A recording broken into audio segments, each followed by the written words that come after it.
Welcome to Open Tables.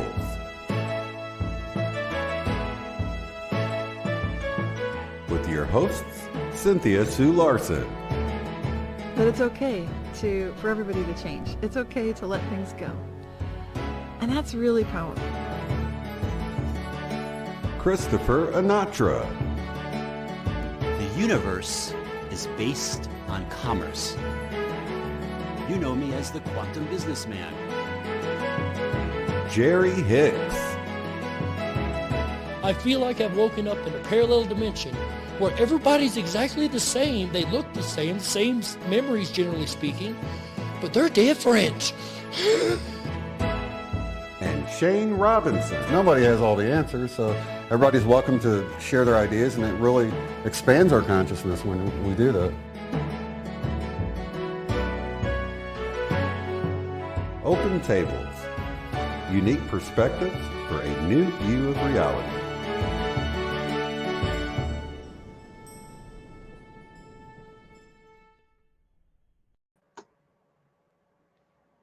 And hello and welcome. I'm Cynthia Sue Larson, and this is Shane. I'm Shane. Sorry, I muted it right when I needed to talk. And we're really glad to be with you today. So glad for this community. But before we get started, let's go ahead and, our big show today. Thank you. This is Open Your Reality. We have Chad with us today. We'll be getting to talk with him live, which a lot of you I know have been looking forward to very much. We'll be talking about the Mandela Effect, about the simulation, and spiritual components as well. All the topics we love to discuss so much on this show. And let's go to the next slide and get through this beautiful disclaimer, which we read through quickly each month. You notice today, Christopher Anatra and Jerry are not with us, but we'll discuss that a little bit later. They couldn't make it today, but they're with us in spirit. So I'll just read through this. The content you are about to watch is meant for thought and consideration. Please be respectful of each other and opinions shared. This is a safe space to express thoughts, ideas, and information.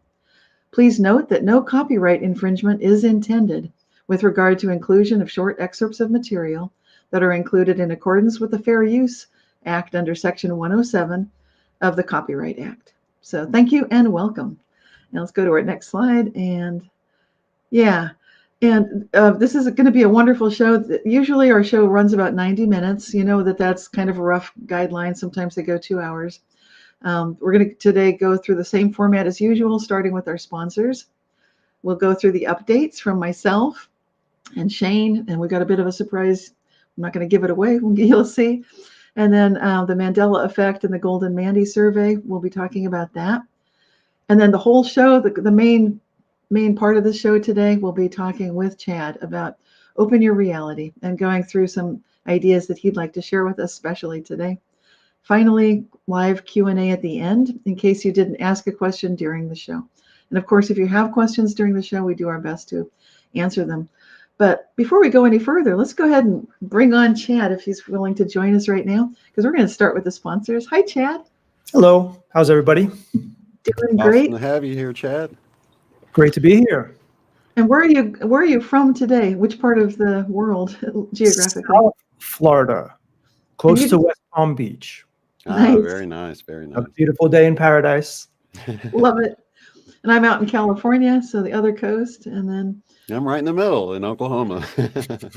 we got it all. Yeah, you got your earthquakes, he's got the hurricanes, and I got the tornadoes here. So.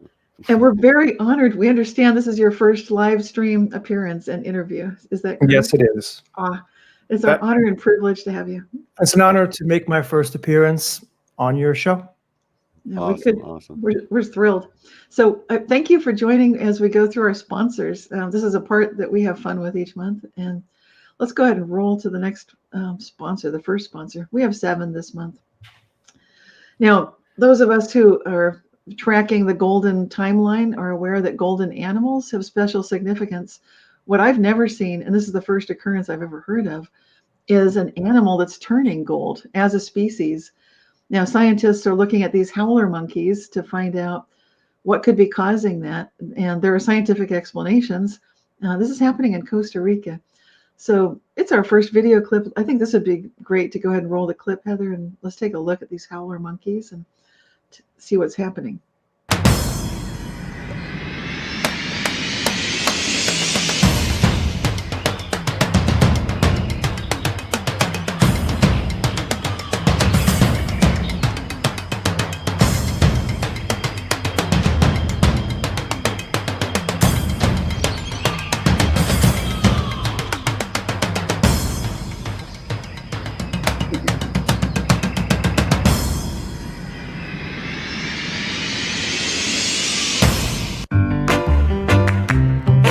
Actually, maybe we should. Yeah, I just realized we've got some intro on this.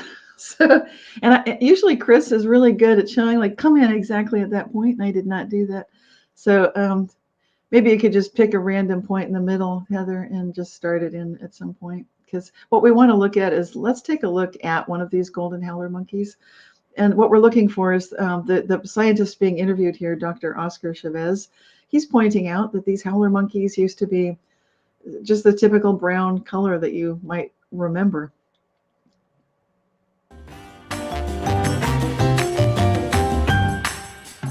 Hello everyone and welcome to Pepito Live. Today we are very privileged to present you with a very exclusive interview in English. We will be talking with Dr. Oscar Chavez, renowned tropical biologist currently working at the University of Costa Rica. Dr. Chavez is a primate specialist studying a phenomenon that is increasingly getting more and more attention here in Costa Rica. That is the discoloration of certain howler monkeys throughout the country.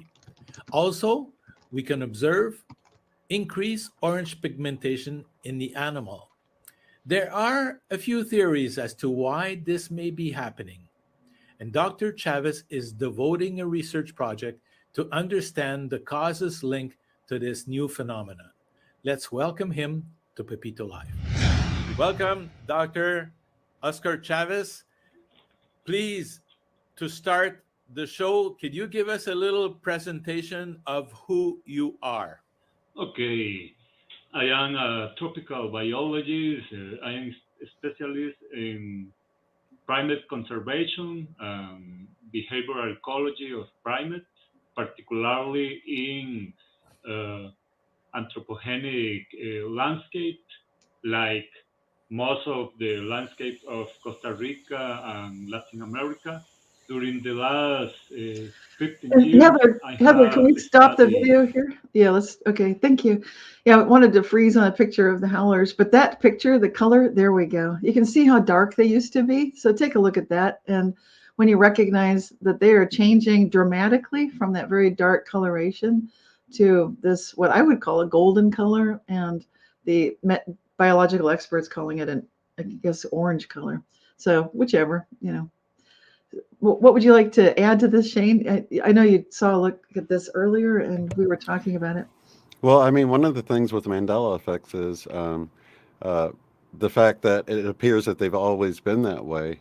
And so this is an instance where we're actually seeing a real life change that is being recognized as a change. And but yeah, it does fit in line with the other golden animals that we didn't know about before that just kind of popped on the scene. So are we seeing this transition in place? I mean, in real time? Do you think the history of them being black might go away at some point? These are questions that, the Mandela effect's so weird that you just never know. We might have just caught it in the middle where the scientists are just now realizing it and they're kind of scratching their heads, but yeah, I think it definitely goes with the theme of the golden age and the golden animals. So I love that about it. Yeah, I think it's so interesting. It's gold, number one. I like what you're pointing out. Like, we don't really know. The Mandela effect is totally weird. So there could be, we've got our cover story, like there are maybe dietary changes, environmental changes, etc. Yeah, I'll grant you that. But then why is it that we don't hear about this more often? Why is this not like a thing? Like, oh, it's doing that thing. Whole species of animals changing color like they do. Like that's not a thing.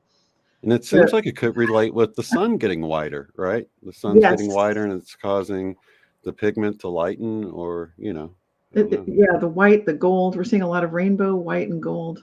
So this is a big themes, definitely with the animals. And so the change in pigmentation, coloration. When they say an absence of color, then we've heard that before with the white animals. albinism, leucism. They have scientific explanations for it, but then we notice, what about the significance of it? What about what seems like it's becoming a commonality, or much more common in this time? Absolutely. Have you come across many gold animals, Chad, in your research into the Mandela effect? No, actually not. I haven't really looked too much into animals, except I heard something about blue lions, but I wasn't sure of that. Right. Seriously. Whoa, I love it. That's Yeah, I worth think I heard about investigating. some blue But- animals. In but fact, we'll which- have one we're going to talk about. But what you said, Shane, about this is an anomaly a little bit in terms of the Mandela effect, because when you look at retrocausality, it states that whatever change you see, even though you thought it was something different in the past, has always occurred that way. Right. And now we're seeing the change happen. That's something that I haven't seen before in any of the Mandela effect, really. Right. But it all kind of fits together when you have these Lazarus animals, that we thought were extinct and now they're back. And then here we have a real-time evolving of this species of monkey here, changing color. But then we have other instances where we come across a gold animal that none of us knew about, but all of a sudden it's here. So, but it all kind of fits together. It's just kind of what point we're catching it in. And sometimes we look at the spiritual side of, like, if this was a dream symbol, what would it mean? And for me, the color gold in an animal often is indicative of that idea that there might be a golden timeline. So regardless how chaotic the world might seem, things may be working in a hidden order somehow, that there's the spiritual thread there. And Howler is interesting. Monkey is interesting. Here we have a primate, a fellow primate. We don't often think of ourselves as part of the family tree of fauna and flora and all that goodness. But when we do, then this would be a close cousin, a howler monkey. Howling is representative of communicating. And so it seems like if you're going to howl, then that would be the town crier. So it seems like this is someone getting our attention, like, pay attention, guys. And things can be guided, and maybe there is this orchestration happening already. Look for, this kind of a signal or sign. So it seems positive to me. Absolutely. And I know if Chris was here, he would be saying stuff like the Akashic records say. And I'm not reading the Akashic records. But if anyone wants to do that, if we've got someone in the chat that wants to chime in, if they're picking something up, that would be cool. And otherwise, let's move on to our second sponsor. We've got 7 of these this month. Our next one is another golden animal. It's the golden spice bush swallowtail caterpillar. This came to people's attention this month because people were commenting, is this thing real? And it looks like a Disney animal, because it looks like it's got this mouth and these are not really eyes, they're spots, but the way that it appears looks fanciful. It just looks like something maybe from outer space or the cartoons. But again, it seems like another attention getter, and it seems like it's got a friendly face. It's a gold coloration again, so it seems like another invitation. So maybe if it was a spirit message as well, it's look at the little things, look for things that are going well on the small scale. And I love this thing. It's so cute. Yeah, it looks like something out of a cartoon or something. Yeah. And let me know if you see things in the comments, if anyone wants to chime in with their thoughts on anything. Okay. And Yeah, I'm keeping an eye on it. And have you seen this before, Chad, or is this one new to you? No, this is the first time for me that I've seen this. Okay. I don't even know if I'd want to see it in person. Yeah, I used to love to, get caterpillars and things like that, and I never. That would be like, I don't know if I want that one on my finger or not. Exactly. The mouth looks a little strange. I mean, it looks friendly, but then you have to be pretty familiar with this kind of insect in particular to know friend or foe. And that reminds me of the title of your book, Shane, Mandela Effect, friend or foe. I think, like your book suggests, it's good to have that friendly attitude, just be thinking, yeah, friend. Okay. So I think we can go to the next slide. Let's see. Yeah. Now here we go. I know. This is a white kangaroo. A woman was just looking out her window. She lives in Australia. And it was on her property. Her name is Sarah Kinnan, and she spotted it popping around about midday. She was quick thinking and somehow managed to snap a couple photos, but she had regrets that she didn't get a better footage of it because she was just amazed to see such a beautifully white colored kangaroo, because it just hopped right through so quickly. I think we don't know in the case of this animal, is this an albino or is it due to leucism? Leucism is that it's not albinism, but it's where a whole branch of animals just start turning white, losing their coloration. We started to see that in the animal kingdom. It seems like a new thing to me. So we don't know about this one. But in any case, we can read the Akashic records and feel confident that we have a protector animal. White is, we're recognizing like the white buffalo calf, the return of the white buffalo calf to America. And maybe it's the return of the white kangaroo to Australia. It would be, I like quantum jumping. So this is jumping into new realities. Another I like that. Yeah. positive indicator. A pure timeline, maybe, right?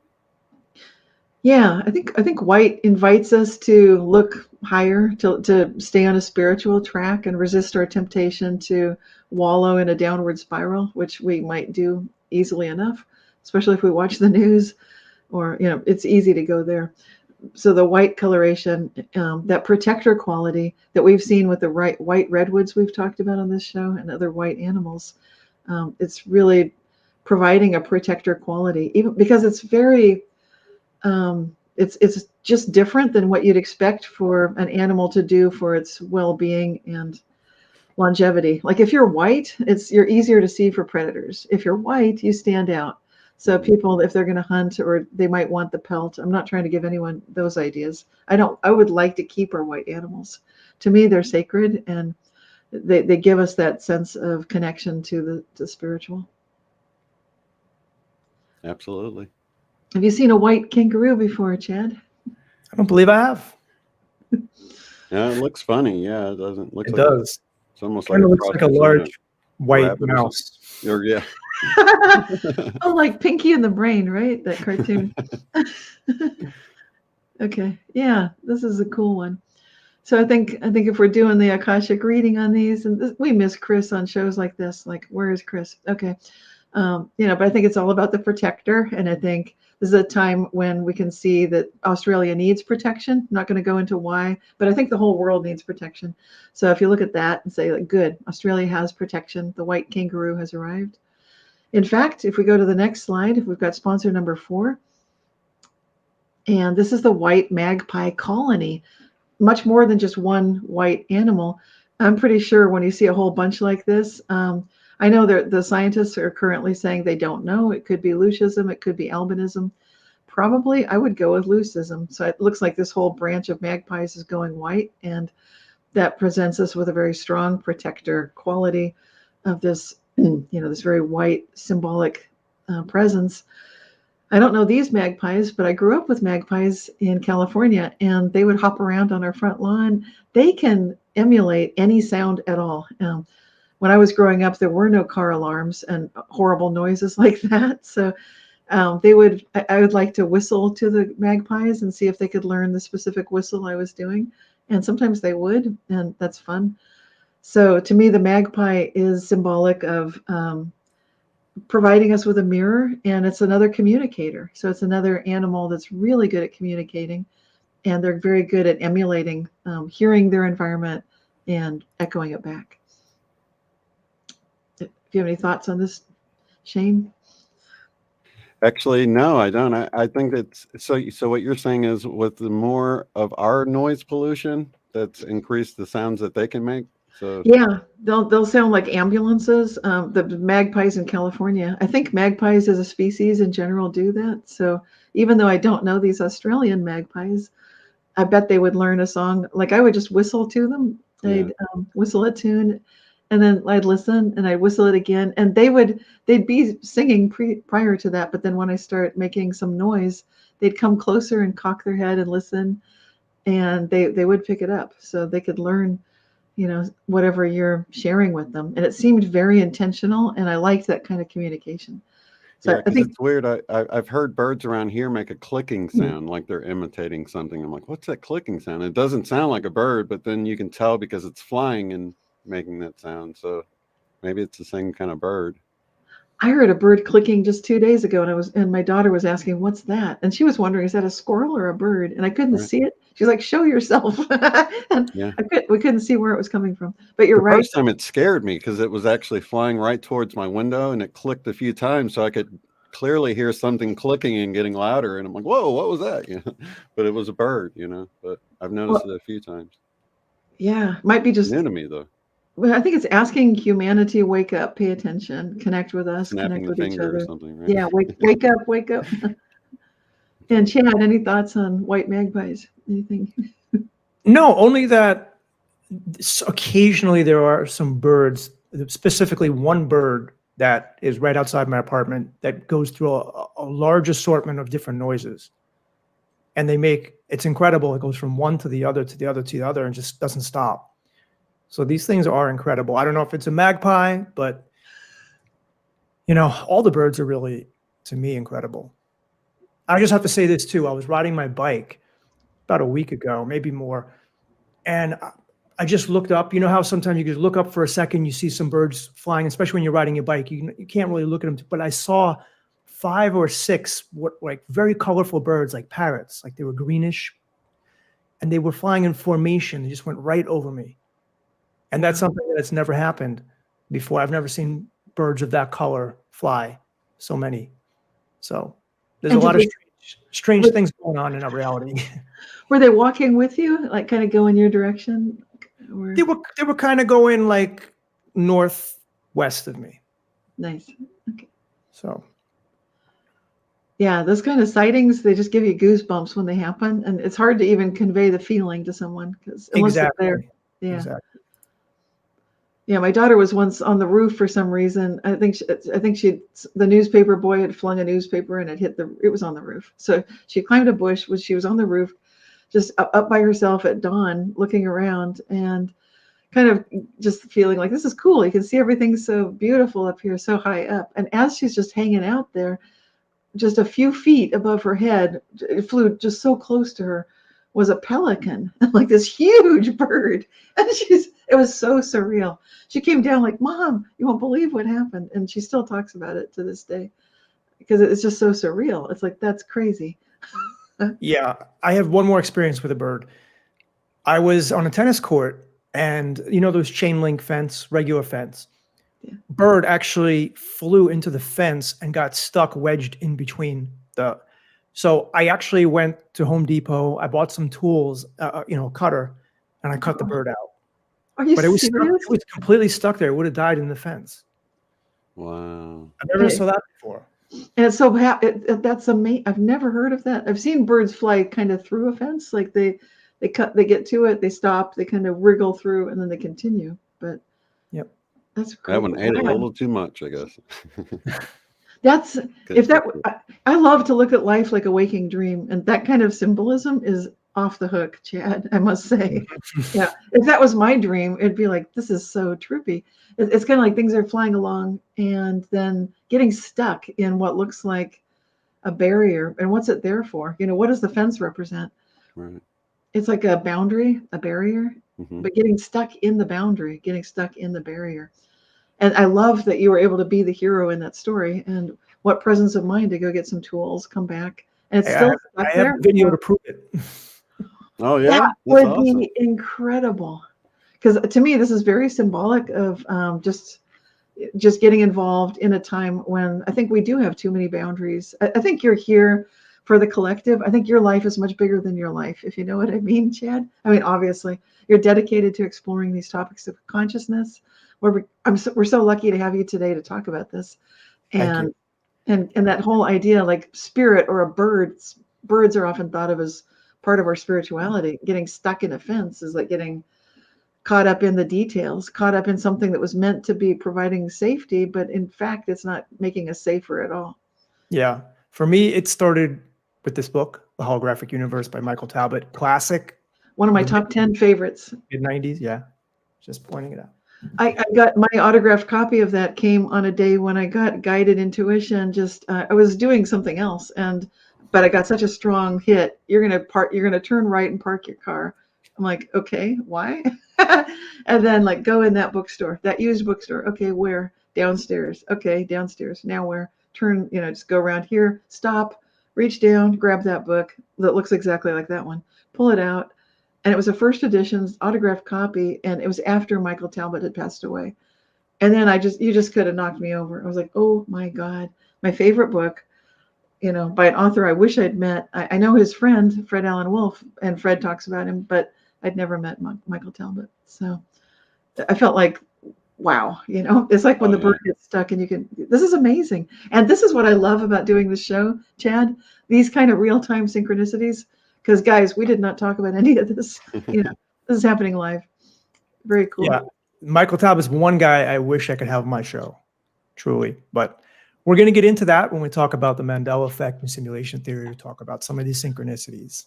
Absolutely. So thank you. Let's go to slide number 5. Let's get there. Okay, here we've got blue roan horses, and I don't know if people are commenting in the chat if they've ever seen any of these before, but now we've hit one. It's new for me. I think Chris is the one that brought this one up this month, and he's not here, the quantum businessman, but he mentioned that blue roan horses apparently are not rare, and he thought that they were. Apparently now, what this is, blue roan horses have a color blend of relatively evenly distributed black and white hair, and it creates the illusion of blue. It's not really blue. Their head and their lower legs are typically darker, and the blue rowans are present in many breeds of horses.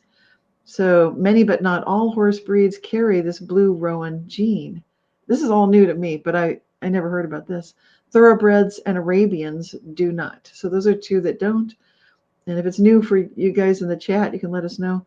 Totally new for me. And the prevalence and the commonality of it seems strange. I think I've only briefly heard of a blue rowan. I don't think I've ever seen one. So how about you guys? Any? Just since the Mandela Effect, I've heard about blue animals. Blue horses was one of them. Horses with mustaches. I don't know if that's still a thing, but at one point there was definitely horses with mustaches, which was pretty freaky. So yeah, the horses, it's way more diverse than I realized, because there's so many things about horses that we didn't know. Even the eye. Do you remember how the eye had like a slit this direction, which I thought it was more like our eyes, but like now the pupils are kind of long, like horizontally long. They are like goats, kind of, or different. Well, they actually, and I think they said they stay level in their sockets as their head bobs. They actually stay level with the ground. So, and like I said, any of this might have changed. If you can't find a horse with a mustache, there once was. So you just never know when these things are going to flip flop. Right. How about you, Chad? Any comments on roan horses or blue animals in general? What? Did you oh, okay. I recognize one of the viewers, Gunsight 1. He says he's never seen blue horses either. Me neither. Yeah, totally new for. Oh, thank you. Thank you, Gunsight 1. Glad to hear it. And thanks to everybody who's in the chat. We're not mentioning all of you, but we really appreciate you being here with us. Mm-hmm. Yeah, this is very new to me. I think the coloration, the fact that white and black makes blue, like there are so many aspects to this that are just trippy. I'm just shaking my head at that one. I know if Jerry was here, he'd be like, what is this? I want to go back to Linda Young's comment. This was about the birds. She says, I'm in Chicago area, and sometimes around 2 a.m. I can hear birds singing en masse. It'll still be totally dark outside. Shouldn't the birds be sleeping? I wonder if that's something happening right now because we're in this very interesting time period for so many reasons. It's a great question. I haven't heard the birds singing at 2 a.m. here. We got owls at this time. I mean, that's what I hear, owls. I've got great horned owls at 2 a.m. in California. Wow. How about you, Chad? Bird song at 2 a.m.? No, fortunately, they have not been. I need sleep. What can I say? Awesome. Okay, let's move on to sponsor 6. We've got a couple more of these. Okay, here we've got a Lazarus species. It's a plant kingdom sponsor. This is our wildflower, believed to be extinct now for 40 years. It was spotted in Ecuador. And I'm going to make a stab at pronouncing it. Gasteranthus extinctus. Now notice extinctus. Right there, it's like I think the discoverers, they found it and they're like, this thing's gone. Like, we don't have any live examples, but it used to be here. So it was presumed extinct apparently soon after discovery. And this happened after extensive deforestation that occurred in Ecuador. They found it in the foothills of the Andes Mountains and in remnant patches of forest in the Centinela region. So it's quite beautiful. I think it's orange, but it's just another great reminder that some of the species that have been gone, like we've mentioned the siliconth, that was one of those prehistoric fish the size of a human being. They've been considered extinct for centuries, and now they're back, and not just back, but back in big numbers. So lots of these Lazarus species are coming back, and it's possibly a good sign. I think so. And I think the plant kingdom is always welcome on our show. So is this new for you too, Shane? Absolutely. I'm not like, a plant guy, so I can't be for sure, but I've never seen anything like this. It looks like they could blow up into balloons or something. Yeah, they're cute. It reminds me a little bit of a sweet pea, a little bit of like a snapdragon. It's got a beautiful component to it. So we don't get color too. Yeah, that's an exotic for sure. We don't have that in California. And that's some of those leaves that you see and you're like, this is a fake plant, isn't it? And then you go and rub on it and you're like, oh my gosh. Have you seen leaves like that in real life that kind of have that shiny effect and they almost look fake? Yeah. Really cool. Okay. And if you don't have any, you can just chime in, Chad, if you want to say something. And otherwise, we'll go to the last slide. We've saved the best for last, I think. This one is super cool. This is awesome. And it's sponsor number 7, Lord God Woodpecker. I like calling it that because I don't know how it got the name. It's also called the Ivory-billed Woodpecker. But I think it's interesting to call it the Lord God Woodpecker because, it's just beautiful. And it's huge. This is one of the biggest woodpeckers in the United States. It's back. It had been considered extinct, and I guess it had near mythic status. The last confirmed sighting was, a long time ago, more than 70 years ago, Louisiana, 1944. And is this a familiar extinct animal to you? This might be one you'd heard was extinct in your lifetime, Shane. I never knew about this bird, but it sure is cool looking. I'm surprised there hasn't been like a cartoon or something. Maybe there has, and I'm not aware that this is what it was modeled after, but it's got a really cool look to it. Yes. And we've got a clip on this one, so let's go ahead and roll the clip. We've got our surprise appearance of, well, we'll see. It's our surprise. So if you could roll the video, please, Heather. You know me as the quantum businessman. I am having my past self talk to your future selves. I'm sorry I wasn't able to make it for this month's episode of IMEC Open Tables. I'm doing some traveling this week and wasn't able to fit it in with my schedule, so I wanted to pop in anyway and say hello. Hello Jerry, hello Cynthia, hello Shane, hello Chad from Open Your Realities. So nice to be with you this way. The reason I wanted to jump in is because one of this month's sponsors of IMEC Open Tables is the Ivory-billed Woodpecker. Now, the Ivory-billed Woodpecker is something that's very kind of close to my heart because when I was a kid in the 1970s, in 4th grade, I did a big report on the Ivory-billed Woodpecker.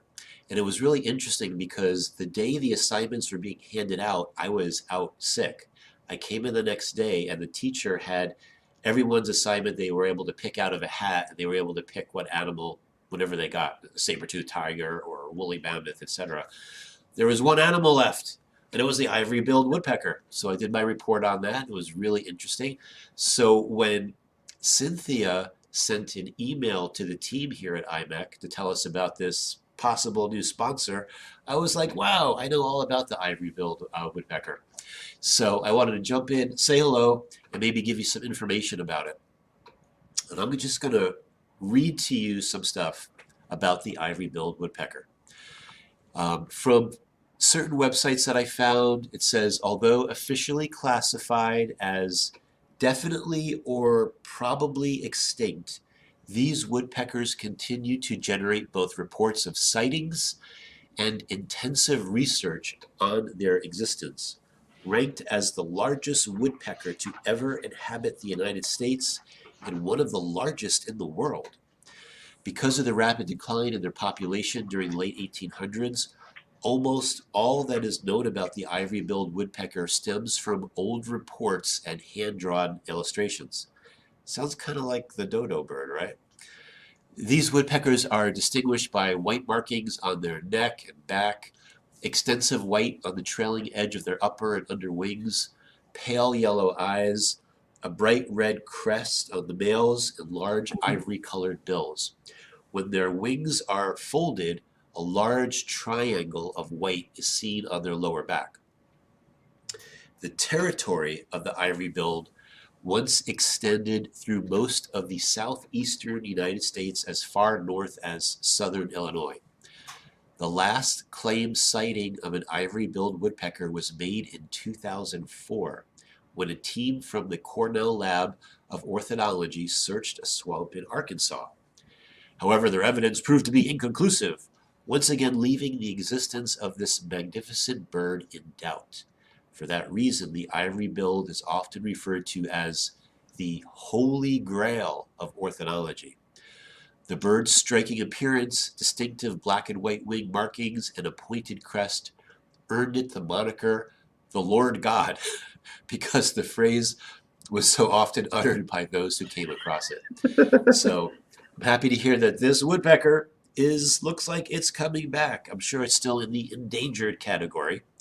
And one thing I wanted to mention is that woodpeckers also have a esoteric, we'll call it spiritual meaning as well. They say that if a woodpecker starts pecking at your house, and that's happened to me actually a few years ago, it can become quite annoying, but there's a reason for it. It means that you're being awakened. The woodpecker is there to help wake you up or remind you to listen to all the signs that you're getting. So there you go. Thank you for letting me jump into this special IMEC Open Tables. Look forward to seeing you again all again next month. We have a special show with Professor Donald Huffman, which I'm really looking forward to. Enjoy the rest of the show with Chad from Open Your Reality. And Chad, I'm looking forward to being on your show and you possibly coming on one of the Symphony of Realities podcast episodes that I do. So with that, thank you and enjoy the rest of IMEC Open Tables. Take care, everybody. Thank you, Chris. And, I have a funny story. When I was about 14, I lived in this cabin in Colorado. And I was having this dream that we had a door like on the balcony or whatever. I had a dream that it was creaking really loud, like creaking open. And anyway, I woke up to find out it was a woodpecker on the outside of the cabin. But I dreamt for probably, 5 or 10 minutes of it being the door creaking, and I couldn't figure out why it wouldn't reach some kind of resting point. But it was a woodpecker. So yeah, that's and it woke me up. So it's interesting. Yeah, we're getting a lot of these wake up messages. I thought it was great to end on this note with this special message from Chris. And we saw the howler monkeys today. That's like howling. It's like this town crier. Yeah. We've got the magpies that are totally getting us to wake up. Got a white jumping kangaroo, jump forward. So, and these golden animals as well, that golden swallowtail creature and the flower. So it seems like a lot of wake up and pay attention. So let's do that. Let's before we get into, this is the end of the sponsors. Next slide, please. Let's go through just a quick update. That was an update from Christopher Anatra, the quantum businessman. Today, Jerry Hicks is not with us. This is his birthday month. So everybody, happy birthday, Jerry. And he's not with us right now. He should be back next month. And then, do you want to give us an update, Shane? Anything you want to share that's happened? You know what? I did have an opportunity to visit some of my family in St. Louis and to go down to Texas and meet up with the People's Convoy. So I've been traveling a lot. I haven't done a lot on the channel. I've been doing a lot of sessions, so I don't really have much to update with other than that. Just been dealing with, one-on-one stuff. So sounds awesome. Well, I'm glad to hear it. And I bring a copy of my newsletter because it's what I did this month. And it's like long. It's 14 pages long. So what did I do last month? I'm not going to read the whole thing, but I've been reporting Mandela effects every month, basically since 1999. So what I've got this month is my episode with Gaia with Regina Meredith came out. So here's a picture of us together. So that's on Gaia TV, and I'm talking about quantum uncertainty and how does that tie in with the times that we're going through right now? How does it affect us individually? Talk about the Mandela effect too. And then lots of reports, firsthand reports of people's Mandela effects and reality shifts. We've got a really cool one that I think, again, I know Sherry is sometimes here, or Bella. She was sharing a great firsthand report about an individual who needed to get he was just talking about getting some gluten-free Oreos. And as he's discussing it, like the doorbell rings. And meanwhile, his family is saying, like Grandpa, we got to order these for you. It just doesn't show up. But the doorbell rang and a delivery arrived, and it was gluten-free Oreos, basically. So that was this is a story that Bella shared, really an off-the-hook reality shift, personal Mandela effect experience. And when you don't, sometimes beginner's mind is the best mind. And when you don't know you can't do something, sometimes we get the best results. So I think that's kind of cool. It's like we get out of the way, isn't it? Absolutely. Yes. So I think that's my takeaway. And if people want to subscribe, it's a free newsletter. It's just through realityshifters.com, and it's been published. All the issues are there. So if people say, I've missed it, you haven't missed a thing. That's 20 plus years of firsthand reports, all documented on the realityshifters.com website, which is why it's such an old looking website. I mean, I get lots of offers, like I can update your website, but unless and until I can keep and maintain the archival quality of 20 plus years of firsthand reports from around the world. And we're getting today, just before the show, I got news from Germany that are watching our show and loving it. So, lots of people are noticing these Mandela effects. It's really catching on, and we do have a global audience. So thank you to everyone for being involved in all this. And I'm just glad that I think we're getting some tipping point energy right about now. And one more slide of IMEC business, and we'll move on with our special guest today. So next slide, please. This is a survey. So this is a call to action for everyone. Please, please, please go to this survey link. And even if you don't know quite what to say, or like you don't know much about the Mandela effect, we would love to hear from you. 2 questions. We'd like to know which Mandela effect has shocked you the most this last year. We're going to be doing our Golden Mandy Award. If you saw our last award show last year, we had Bree, the high schooler, on our show. She did a TED Talk about the Mandela effect, and she was our winner. This year, we would love to open it up to submissions of candidates and also voting from you guys. So cast your vote online, and the link is right here. It's that surveymonkey.com link, and we can put it in the description here on the video later. It's just basically these 2 questions. Which Mandela effect shocked you the most, and who deserves the Golden Mandy? It can be anyone. This field is booming. There are lots of people we've had on the show, including Chad today. So if you've got somebody that you feel has really contributed a lot, and you'd like them to win, or if you've got a special candidate, some other sort. And Shane, jump in here if you want to add anything. No, I think this is a great thing that we're doing here, and we do want to get feedback from the community. So click the link in the description below and let us hear what you think. Awesome. And without further ado, it is my honor and pleasure. Let's go to the next slide to introduce someone who's right here. He's not hiding in the green room. He's joined us for the show. Thank you very much. I am so pleased to announce that we have Chad from Open Your Reality. He also has another YouTube channel that you may or may not know of, which is Bend the Spoon, which is growing all the time. And he's been creating videos covering the basics of spirituality, reality, simulation theory, reincarnation, and pretty much everything to do with consciousness. Chad shows how simulation theory and spirituality meld perfectly together. His work is influenced by Tom Campbell's My Big Toe, and we had him on the show, you remember. Also The Law of One, and Dr. Michael Newton, and then, of course, Michael Talbot. So thank you, Chad, for joining us today. It's my pleasure to be here, guys. Thank you for having me. My first, like as I said before, my first live stream. And what better place to do it? You're in good company. We adore you. So It's always good to be with friends. So you can go ahead and kick it off, and whenever you're ready for the first slide, you can tell Heather. And Yeah, let's jump into it. Let's talk about the Mandela Effect. This is something that I became aware of somewhere around 2015, 2016. And let's just define the Mandela Effect. And it's when a large group of people remember an event that didn't take place or happened in a different way. And it could not just be events, it could be logo changes, name changes, geography, animals, as you just pointed out, and it could also be physical structures, it could be events and human anatomy, as we see here. Now, I just had Brian Stavely on my show, actually posted a video earlier today, and he's one of, to me, the people that are most knowledgeable about the Mandela Effect. And he pointed out that there are a number of changes that have happened in human anatomy, namely that kidneys, which used to be lower, are higher up. And like if you remember in boxing, kidney punches, were illegal because it's dangerous. They're higher up. We have sturdier skulls, which I think is in another slide. Our liver actually increased, maybe to handle the more polluted toxins from the planet that we now live on. We have this one I don't know too well, but there's a floating rib in the back. The rib cage has changed a little bit.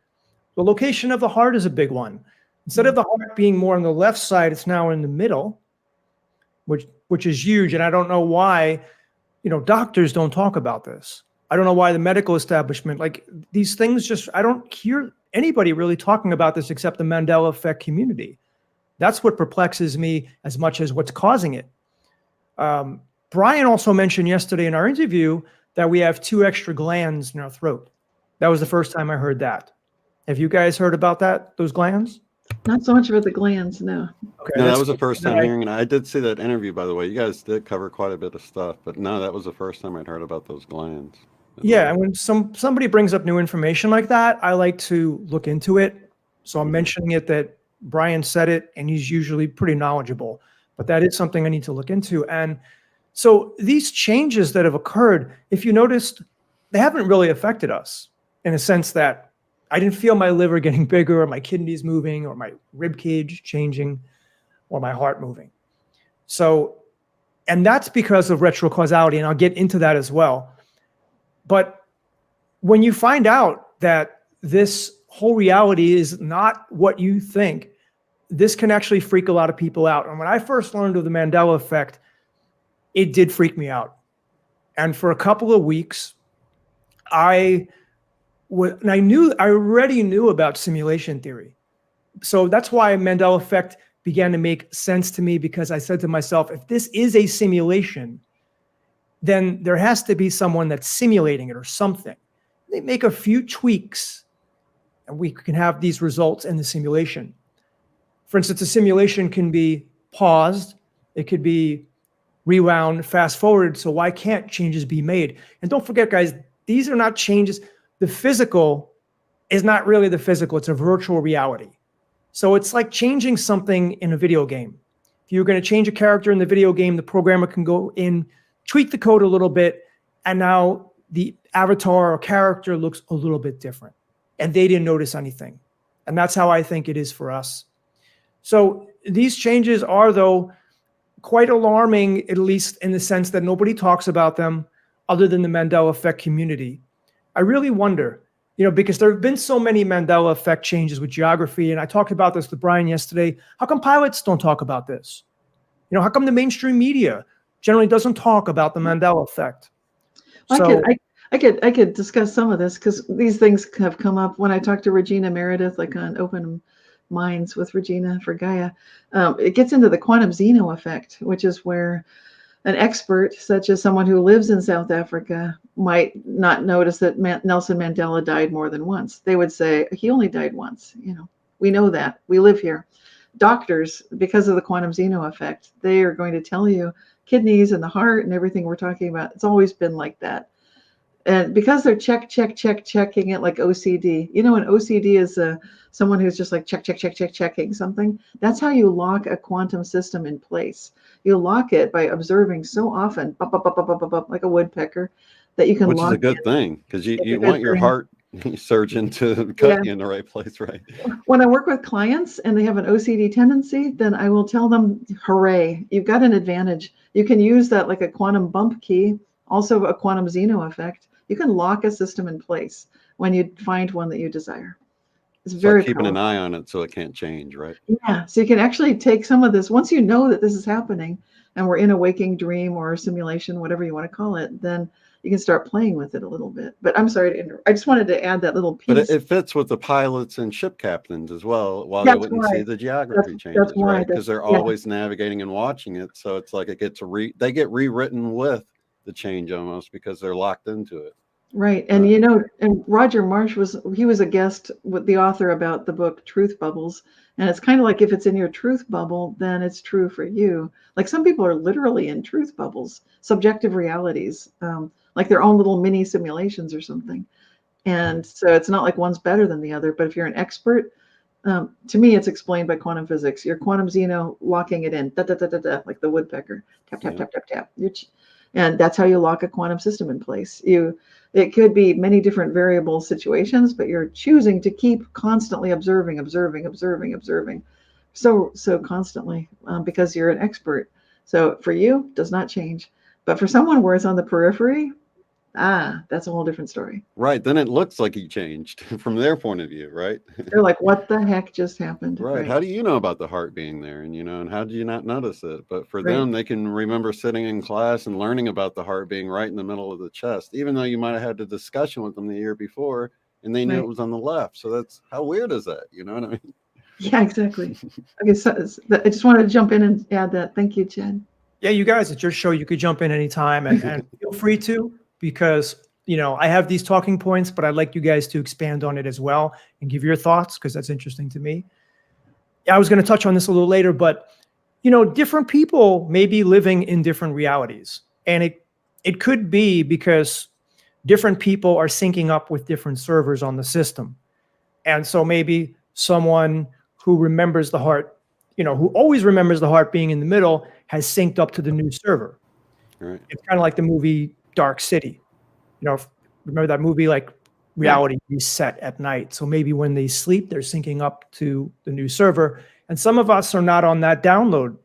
And so we remember it being the old way, But yeah, absolutely what you guys said. Some people always remember it this way. Just like when I had my interview with Brian yesterday, he said the one anomaly about the Mandela effect that he remembers differently than everybody else is that in Star Wars, I should say, maybe Empire Strikes Back, where Darth Vader says, "No, I am your father." He remembers it always being that way. I remember it being, "Luke, I am your father." I think that's how you guys remember, because you're shaking your head. Right. Yeah. You're nodding. So, different Mandela effects could actually affect you differently. And he actually had like childhood memory nodes of it being the way we think it changed into recently. So for him, you can definitely see, like, we all have different realities. For me, it's the traffic light, right? So I have memory nodes of the traffic lights always having been like they are right now. Red, yellow, when green, the order. Right. But some people remember green on the top, but I remember like thinking, having this whole memory node with the red being on the top, and thinking that, they must want the most important one to stick up above vehicles, so they know to stop, so that was sort of my rationale with thinking about it. But for other people, it was green on the top then. So. And before the show, I want to mention, Chad, you said something amazing, because I was asking what were some of your top Mandela effects, and you mentioned something cool. I don't think you have a slide about it. So, right. Well, let me mention the first Mandela effect that I ever came across in my personal life was the word turmeric. Okay, so turmeric used to be spelled Tumeric, and now there's an extra R in there. It's turmeric. Turmeric now. Yeah, that's weird. Yeah. I'm with you on that one, Chad. And I used to take turmeric, for a supplement to reduce inflammation and all that. So I was very familiar with it because I used to have the bottle in my hand all the time. And I even went so far as to make a video. This was like 2016. I put out a health video on talking about turmeric. And in the video, I said turmeric, not turmeric. I had the bottle in my hand and I wrote, in my video editing program, I wrote turmeric, T-U-M-E-R-I-C, the way it's supposed to be spelled. Right. And when I went back and watched that video, like 4 or 5 years later, after learning about the Mandela Effect and everything, I saw in the video that the bottle, turmeric on the bottle had changed, but the way I wrote it did not change. Oh, And the recipe did wow. not change. And Oh my gosh. That's awesome. Like this is why Brian was talking about this yesterday as well, in that people in the thinker pose, like he used to have his hand here and now it's kind of like by his chin. And you see a lot of people posing like this. Mm-hmm. So they remain in this position, but the thinker Right. pose keeps changing. Yep. Right. It's So like That's- human that's- consciousness. That's Shane's big thing. Shane's been covering this one for years, with our IMEC community, the thinker. Yeah, Yep. the thinker. But Personally. I think human consciousness comes into play because in those instances, the people's consciousness didn't change and, they stayed in their original pose. And I've seen this time and time again when people write out a price tag, it will stay in the original way and become residue. But if they just sort of copy and paste it in their computer and print it out, then when Febreze changes, for instance, then the label changes automatically to the new one. But whenever a person's like performing a cover song, of course, they're going to, unless they're reading the lyrics that have changed, they're going to remember it the old way. So it seems like human consciousness plays a huge part in creating the residue, And there's keeping sometimes the old memory alive, so to speak. it does. And then Chad, you had another R that showed up that didn't. Yeah, used to be there. it's interesting how they're putting these R's in, but February, because I was born in the month of February, which is now February, F-E-B-R, instead of F-E-B-U, A-R-Y. So that's one of them as well. And look, there's so many of them. Right. But And is they there? Do you think there might be a secret message in the R showing up? Like, does that mean anything with both turmeric? Turmeric's very meaningful to me. I was talking about curcumin, and turmeric is related to that. You often get turmeric with curcumin. It's a good supplement for everyone to be taking right now. And that's all I'm going to say. Just leave it at that. Never mind the rest of it. Might Little need to truth switch it up. nuggets dropping in there. That's awesome. Yeah, we'll get to it later. But the R thing, the spiritual community is big on saying I am, right? Mhm. But now with the Mandela effect, what if we're asked to say we are? Right. Yeah, I never really thought of it that way, that maybe it's the creator trying to tell us something by making these Mandela effects, kind of like a code. But I don't know. I see the Mandela effect. I don't try to really analyze them for what they could mean, but that's something maybe I'll start looking at. Cool. Absolutely. Yeah. And we got even like Mr. Rogers, I think the R is like all extended and, Yeah. in the logo or whatever for the show, opening sequence or whatever you call it. And it's like the title is like the R looks all extended. And I've seen a lot of weird stuff with extending and merging of letters and, and it could be indicative of us expanding, right? Or, merging together like the timelines as people think of. Well, I asked Brian yesterday, my question was, is the Mandela effect good or is it bad? And he said it's primarily good, which surprised me because I don't know if you guys have ever heard of Matt with Quantum of Conscience. Oh, yes. That channel. Matt thinks it's primarily bad. But it seems, that's another slide we're going to get to. And I'll talk about that. But, the thing with the Mandela effect is if it freaks you out, and it should, if you realize that we are in a simulation, then it's not going to be as bad, because if it's a simulation, little tweaks to the environment are easily understood.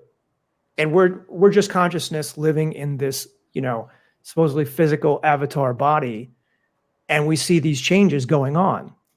But life really is a simulation. We really are in kind of like this very sophisticated, Like a dream or something. Yeah. I call it a waking dream.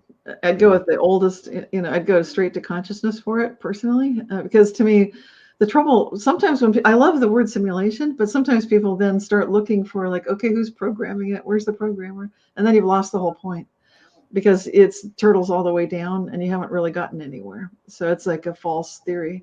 So it's pretending to be a theory, but it doesn't actually provide anything.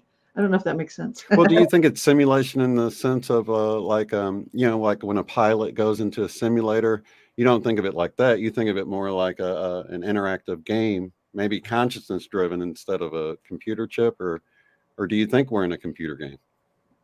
What do you think is at the base of the simulation? Well, consciousness. Consciousness. Okay, yeah, definitely. Creator of this we call it simulation, but we could also call it virtual reality. Right. Call it a program reality, a computed reality. It's basically like Tom Campbell says, it's an information system. Yeah, yeah. Mm-hmm.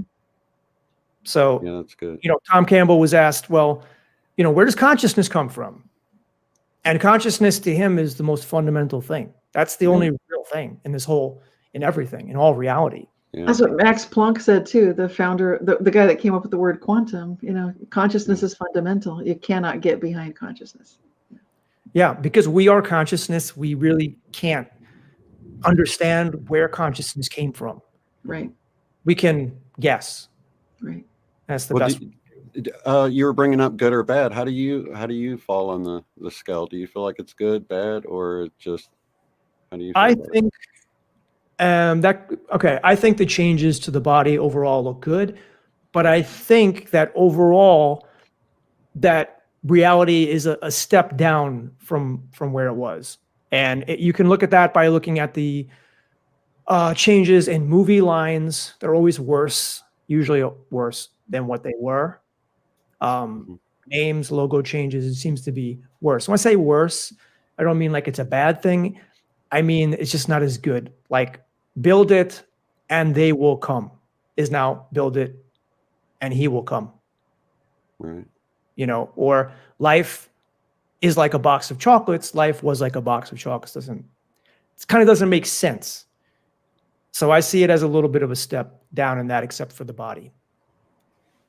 Yeah. And like Looney Tunes is one that I always point to, because now it looks like it's talking about music or sound, but we know it was cartoons originally and it was referring to cartoons, but so it doesn't quite fit as well, especially when they had movies, which was the part that was referring to the musical aspect of the production.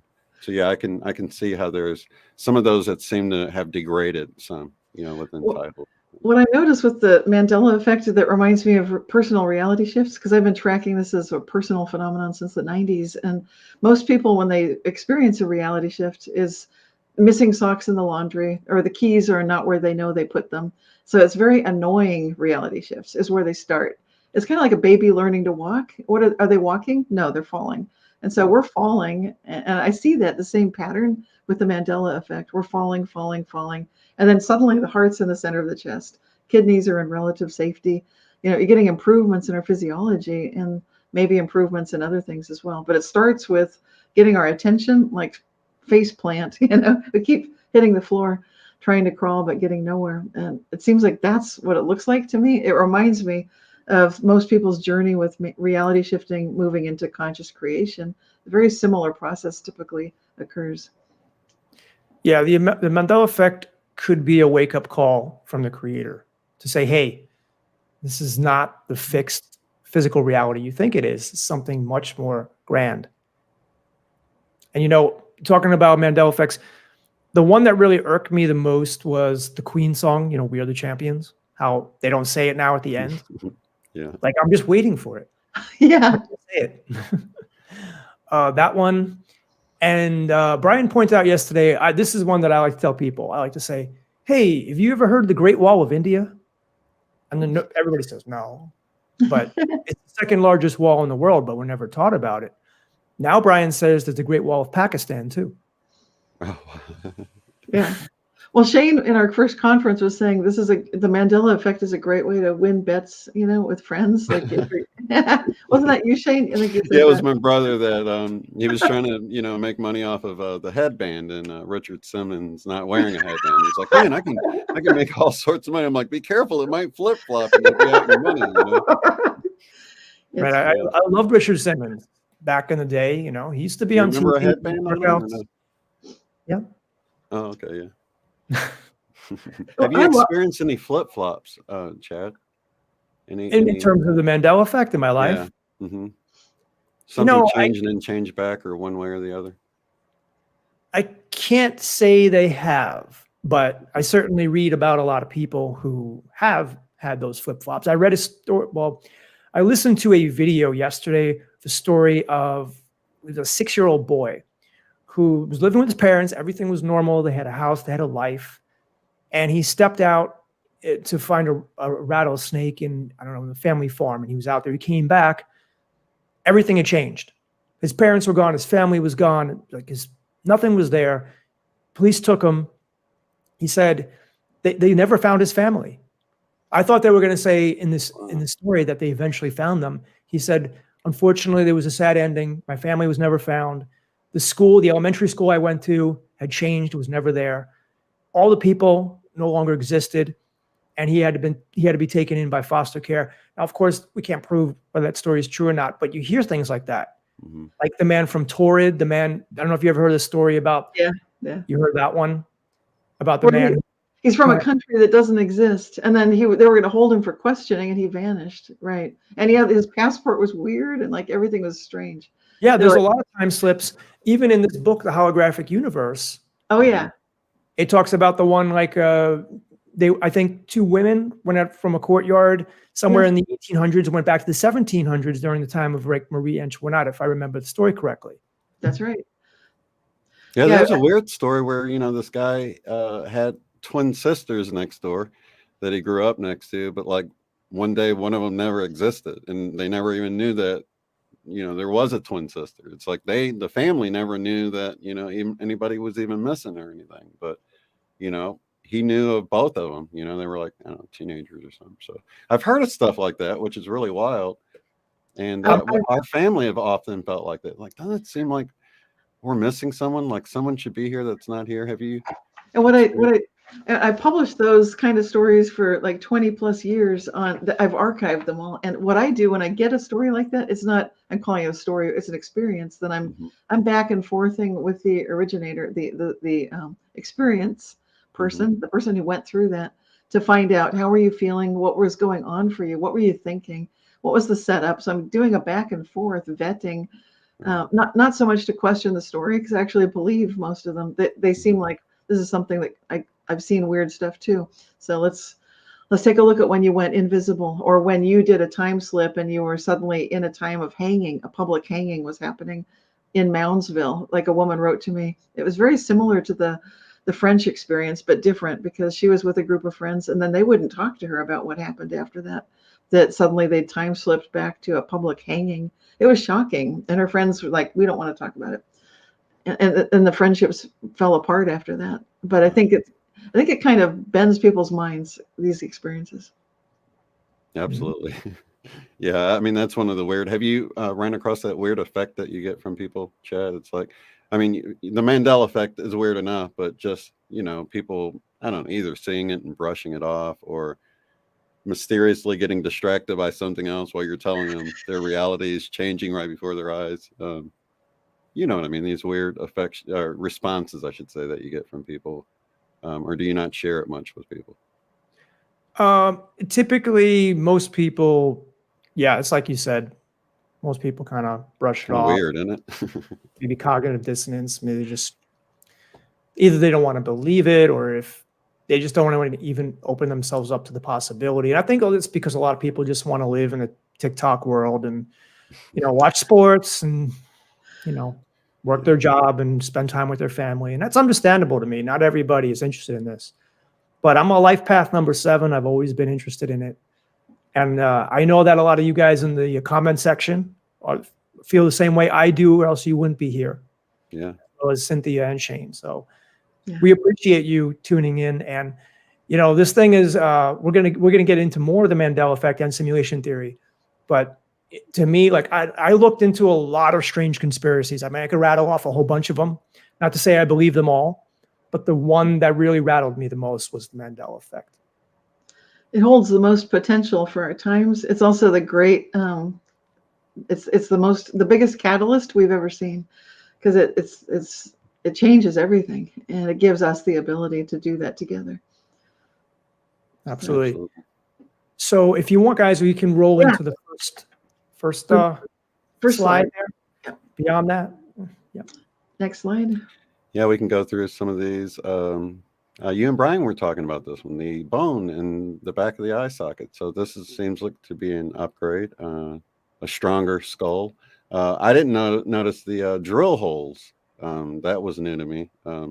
We've seen that before. We can go to the, if you guys, we can keep moving right along.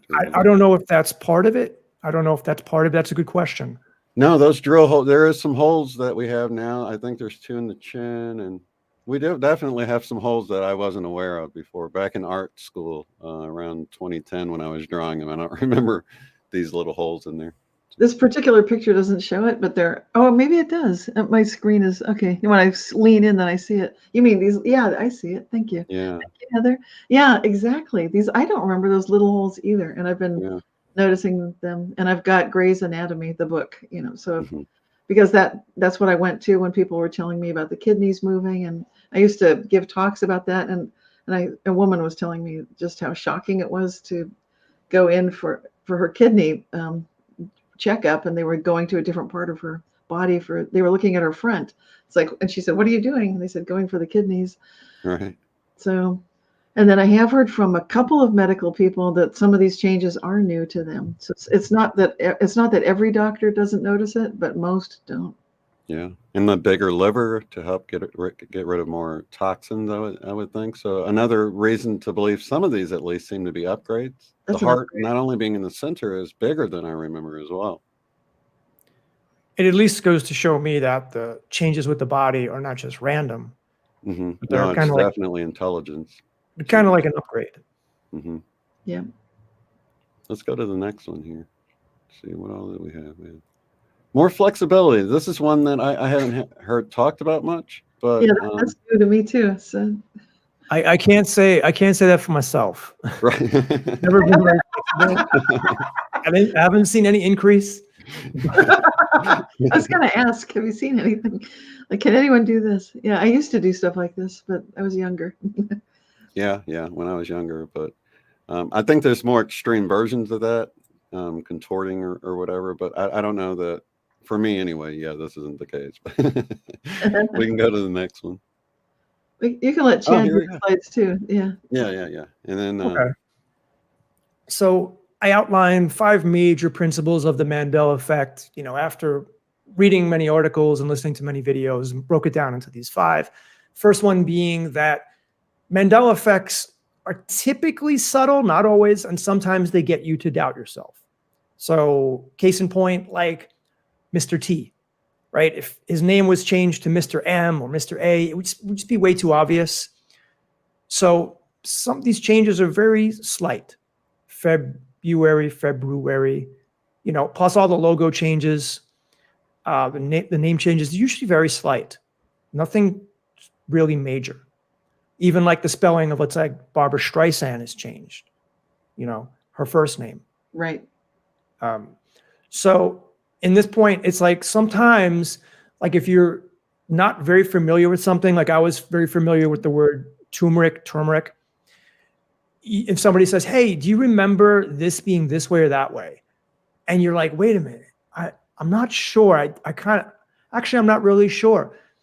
And so sometimes they do get you to doubt yourself. But I think the people that are very sure are the ones that have experienced whatever it is they were looking at very long, like Luke, I am your father, or whatever movie line it is.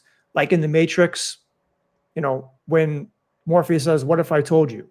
Well, now he never says that. Right. But we all remember him saying that. I know. That's huge. That's a huge one. Mm-hmm. So that's the first point. And, for me, I can't really speak on, like you mentioned, some of the animals changing. I don't know, or the plant. I don't know. I mean, I could imagine that Mandela effects can happen to anything. But for me, what personally affects me the most are the ones that I remember. And I think it's like that for everybody. And people think this could be a psyop, false memory. And as Brian so, passionately said yesterday on my show, no, not at all. It's not. Because how can so many people, millions of people, remember a certain movie line being that particular way and no other way? That doesn't make sense, right? Then they would remember all kinds of different ways if it was false memory. So that, for me, proves that the Mandela effect is valid. And I think you guys feel the same. I know that there are people out there that dismiss it, which is ridiculous. So this is the first point, and we can go on to, unless you guys want to say something about the first point, we can go on to point 2. Well, this is a big one. I think we've noticed this too at our first conference. Most of us were agreeing about this, that it seems like little things, but they're big. So it's kind of like it's not a world changer. It's not a disaster. That's the thing that we think has changed. Might be personally disturbing, but that got our attention. So it is little things. And I think in your book, Shane, Mandela Effect, Friend or Foe, you point out, I love the way your book points this out. And you've got co-authors. It was you and Eileen Colts and Vanessa VA. And yeah.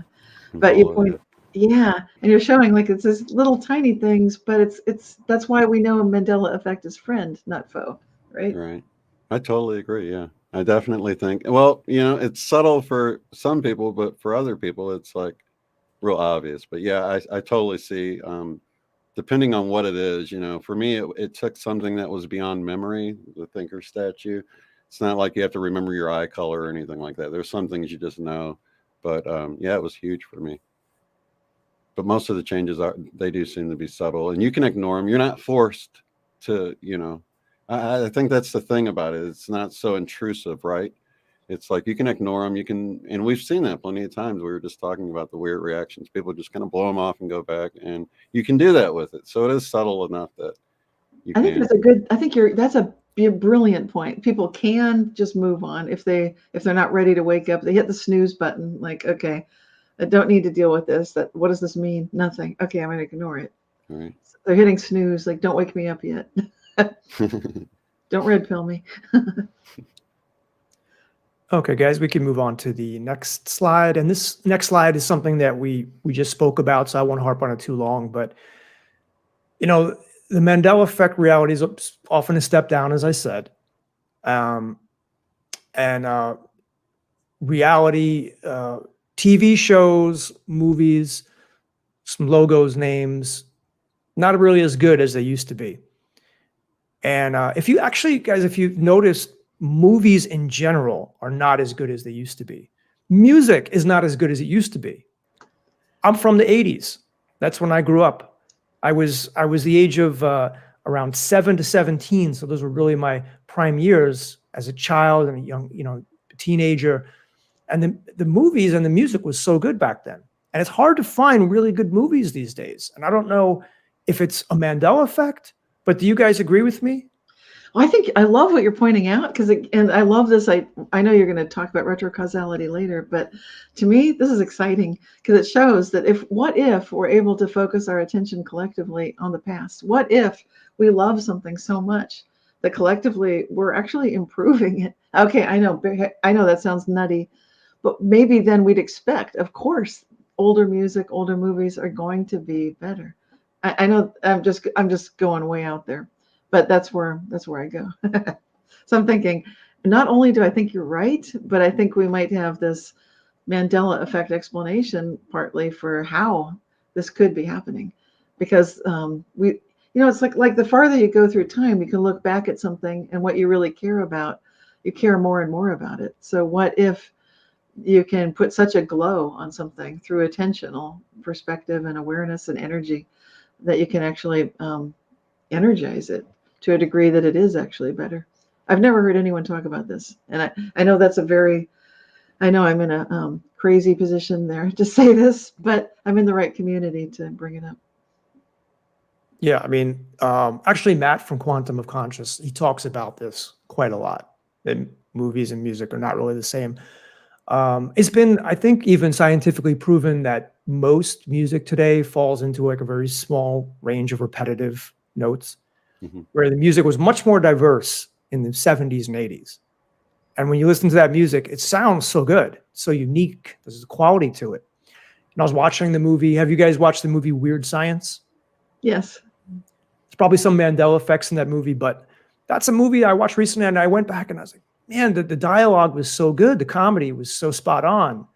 Why can't I find movies like that these days? You know, I'm not saying that there aren't any good movies, but, you know, when you stack it up, I mean, generally, I hardly go to the movies anymore for that reason.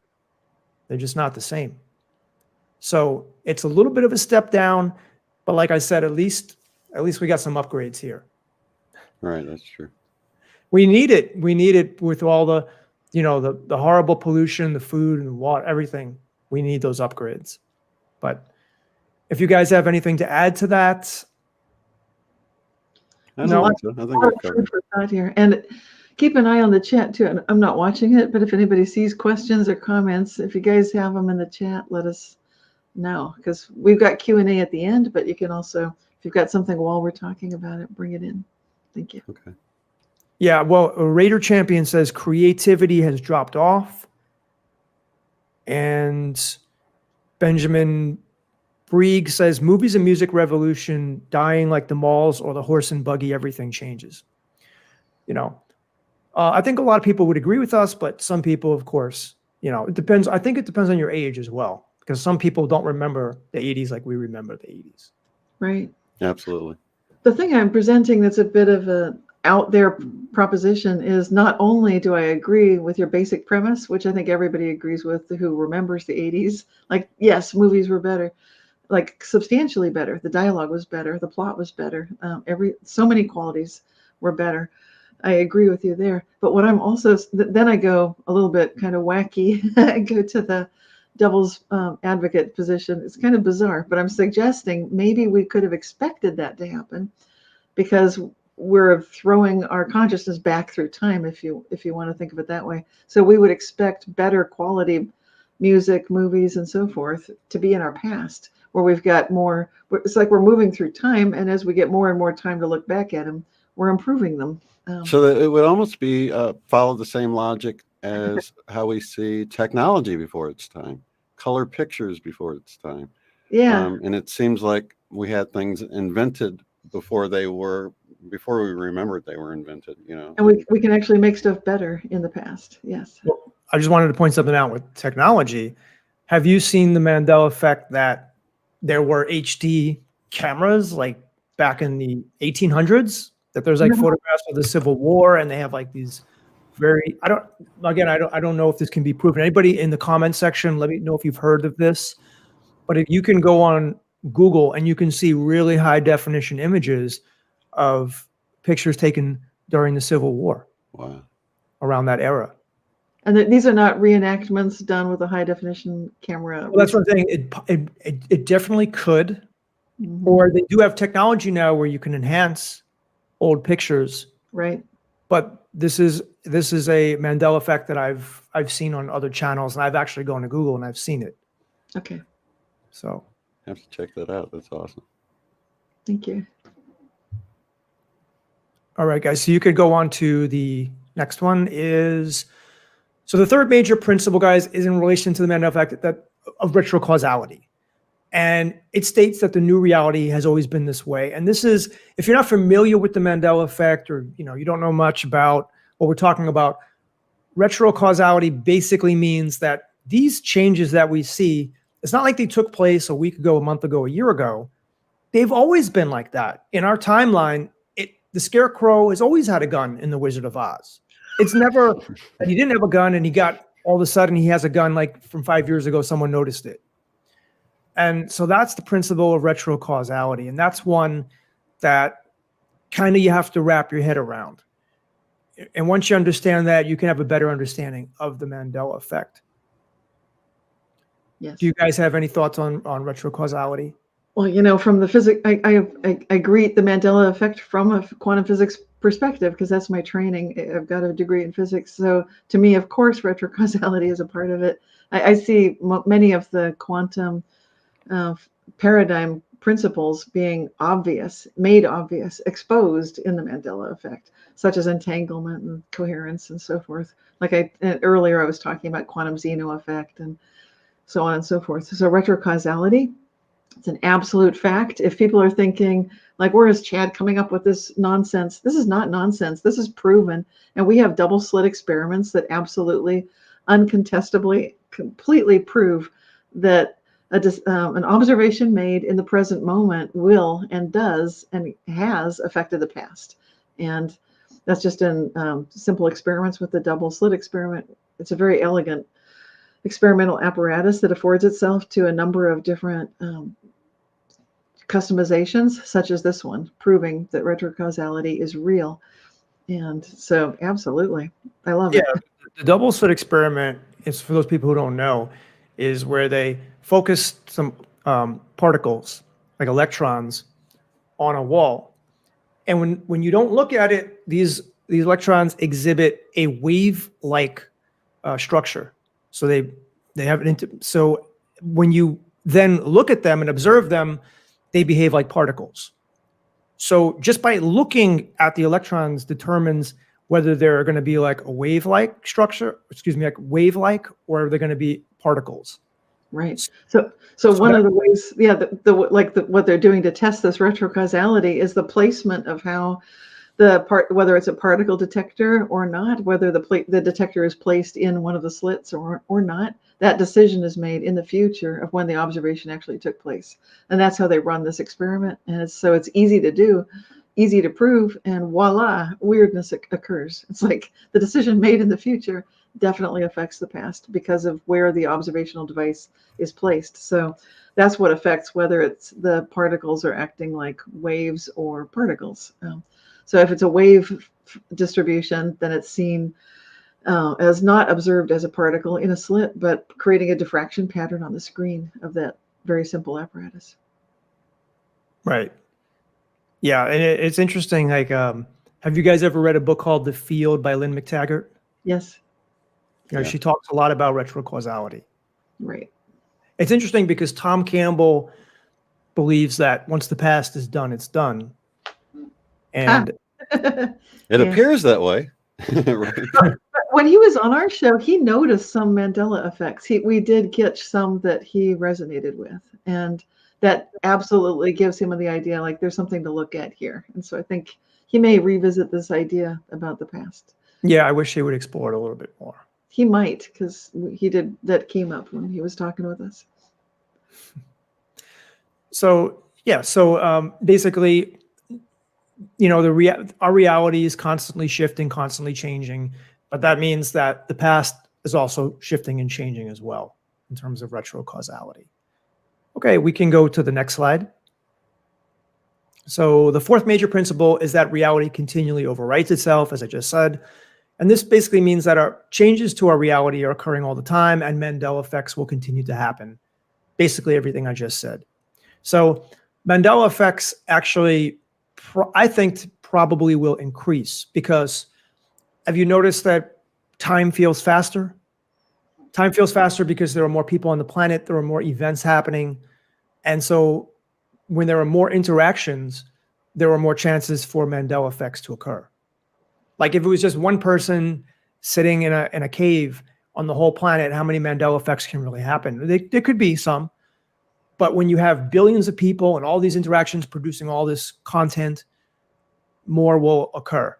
So it shouldn't be any surprise. Now, I'm waiting for a Mandela effect to happen with my bank account.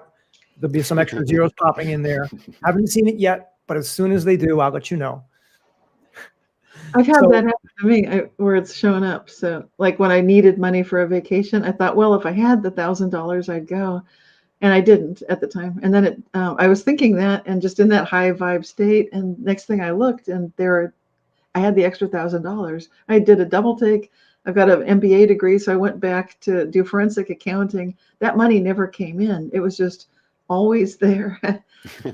I left it there for a while to make sure like it wasn't some bizarre situation, and it stayed there for like a couple months. And I thought, okay, we're doing the vacation. The vacation's on. Wow.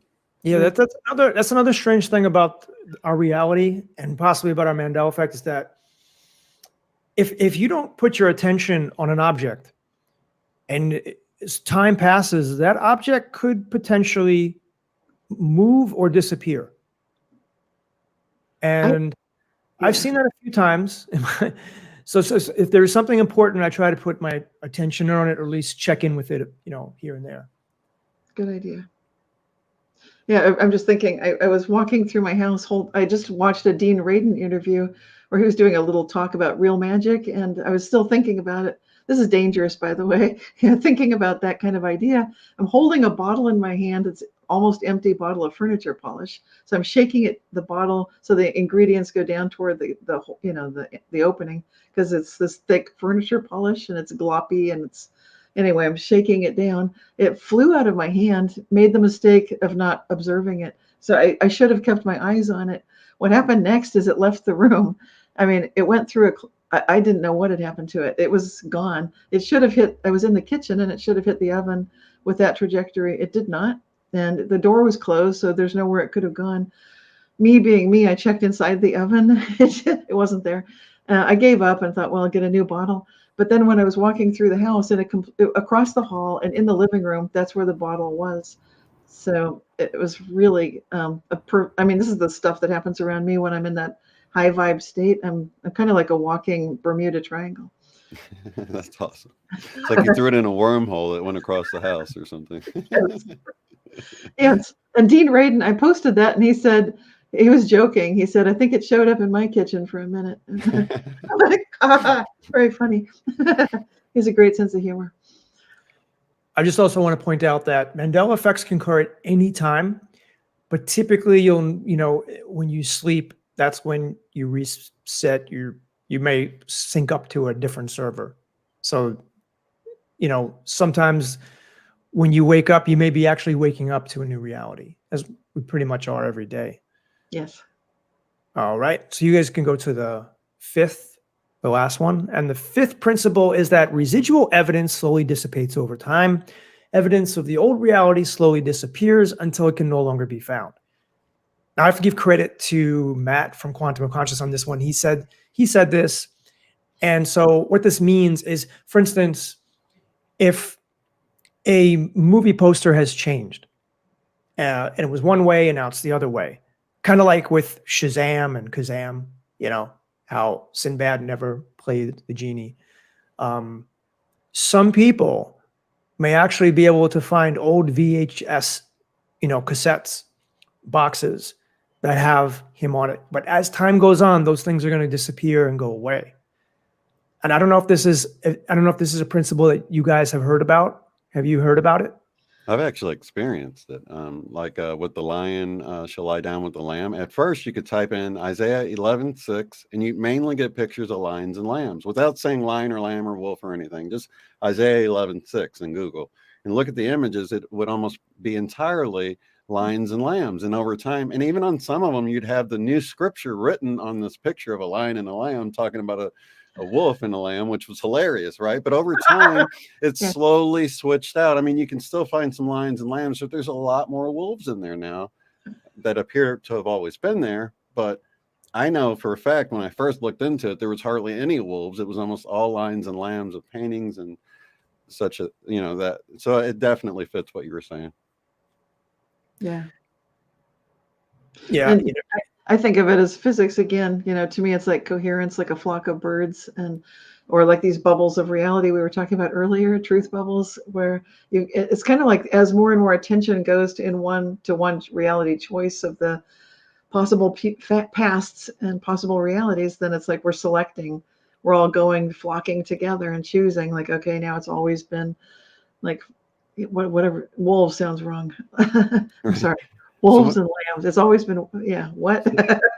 So you're saying like there's almost like a consensus reality that we can tap into, because that explains why sometimes, and I've heard this from other people, I'll be walking through a store and see like Febreze, and for a moment it looks like the original logo, and I'll do a double take and I'll look back at it. So it almost seems like there's like computers, like we were talking about simulation, and computers have a cache, right? So it doesn't have to download everything. It keeps things that you see often. So what if we have something like that, sort of a local memory of things, right? and then it has to get overwritten by the consensus reality as soon as we notice the change. But for a moment there, it just loaded in what we always knew what it was, but then we look again and it's changed. So I've had a lot of people say, well, it changed right before my eyes. I looked at it, I grabbed my camera, I went to take a picture of it, and then it was the new way. That happened, what Regina Meredith said before not this last time, but the time before I was talking with her about the Mandela Effect. She was looking to find online the portrait of Dorian Gray, and she said she saw it, she found it, because I was telling her that's not a thing. It's always been the picture of Dorian Gray. She said that's just wrong. But she saw it change real time while she was doing that search, and it's so trippy when that happens to you. Yeah. So she had that experience. But you're right about this, Chad. In general, it does seem like there's sort of this gradual convergence or voting, like it just becomes the majority opinion. I don't know that you can say that it's no longer found. I think some people, if they're diligently looking for these things, they're going to keep finding, for example, lions and lambs in stained glass windows and so forth, ancient ones. It'll keep, I think as long as people love it, it'll still be here. Kind of like, I'm sorry. Oh, like Lazarus animals will have Lazarus Mandela effects, things that come back from beyond, it's like they're gone, but they're not really gone. They can come back. Anything can come back. Yeah, Benjamin says in the comments section, it's amazing how many Christian preachers do not even know about the lion and the lamb, and that is even more weird. And they don't? Like, that's something that Brian does, is he goes around people and asks them questions about the Bible. Because there have been, as you know, there have been many changes to the King James Bible. Tons, yes. And like I said before, that there are subtle changes. Well, these are not really subtle changes. And everybody always, he tells me at least, everybody states it the old way, the way we all remember it. But now there's something different. Yeah. And that in itself should wake people up. Why isn't this talked about in the mainstream? Why are we talking about it, but nobody else in the mainstream is talking about this? This is not talked about on talk shows.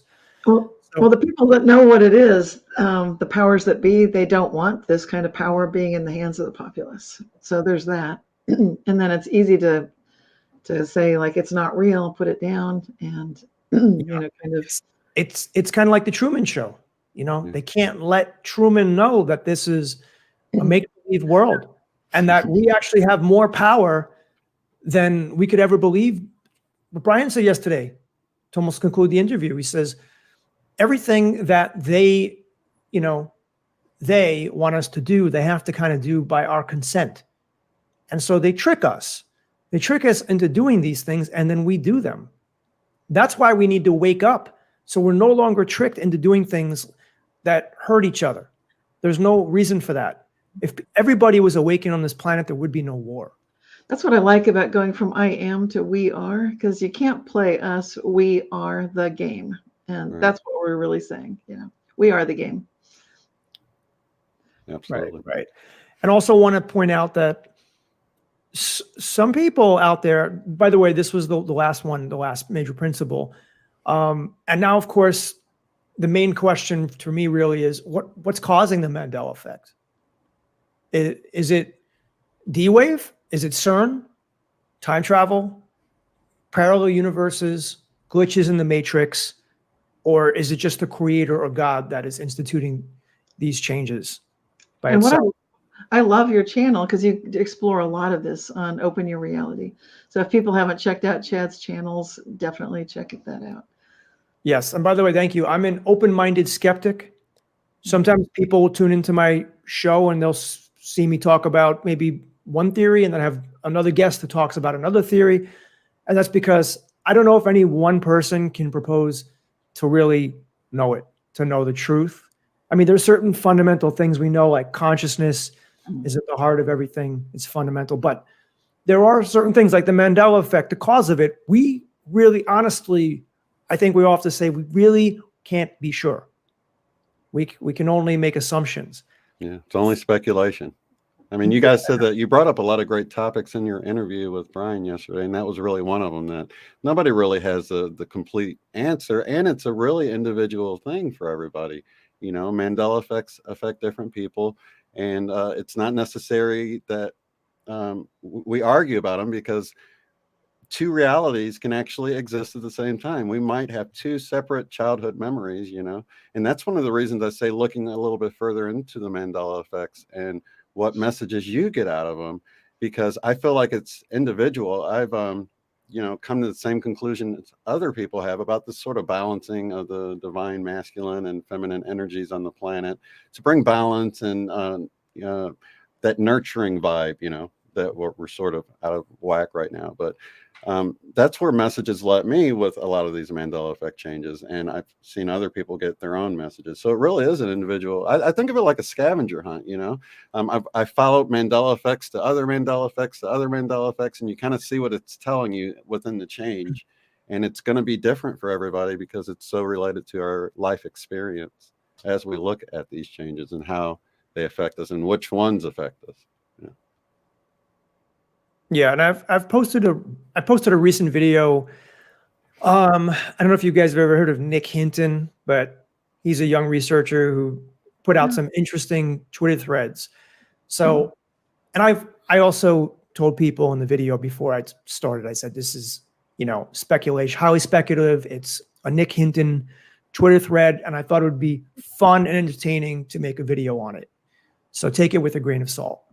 But Nick Hinton proposed that perhaps the changes that we're seeing to our timeline, so to speak, like the Mandela effect changes, were created by CERN, the Center for European Research.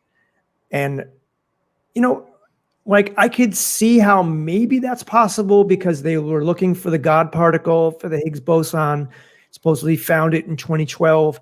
And then there were some 4chan posts where supposedly one of the scientists who worked at CERN said that they destroyed the world and they had to move us into a parallel reality, and they're trying to fix it. And every time they do an update, that's what happens. That's why we see these Mandela effects. To me, that seems really far-fetched, but I don't put anything out of the realm of possibility at this point. But to me, what Brian said yesterday in our interview, he thinks it's more the creator. It's more God, the one, whatever you want to call it, making the changes. Well, what do you think, Chad? I think it's more likely it's the creator, to me. Yeah, because it seems like you'd have to be outside of the system to make the changes within the system. Kind of like you were talking earlier about a game, right? So if we're playing The Sims and the character has a red car, we pause it, we rewrite the code to be a blue car. Now the picture on the wall that they took with that car earlier has also changed, because now within the system, the car has always been blue, right? And then you unpause it. The characters within the game never know the difference because it didn't pause for them. So it's almost like you have to be outside of the system to make these changes that are retroactive, like we were talking about. Don't you feel like that? Where I go with this is Leibniz, the philosopher, the inventor of calculus, because he's looking at the first order of perception. So when before you meditate, then you think you are your thoughts, you think you are your feelings. You start meditating and you reach a level of consciousness. You have a second order perception of the first order original sensation.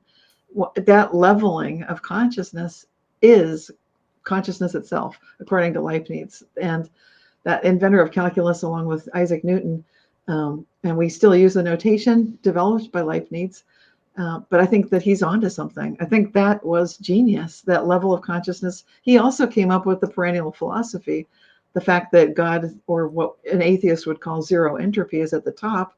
All paths converge to that level.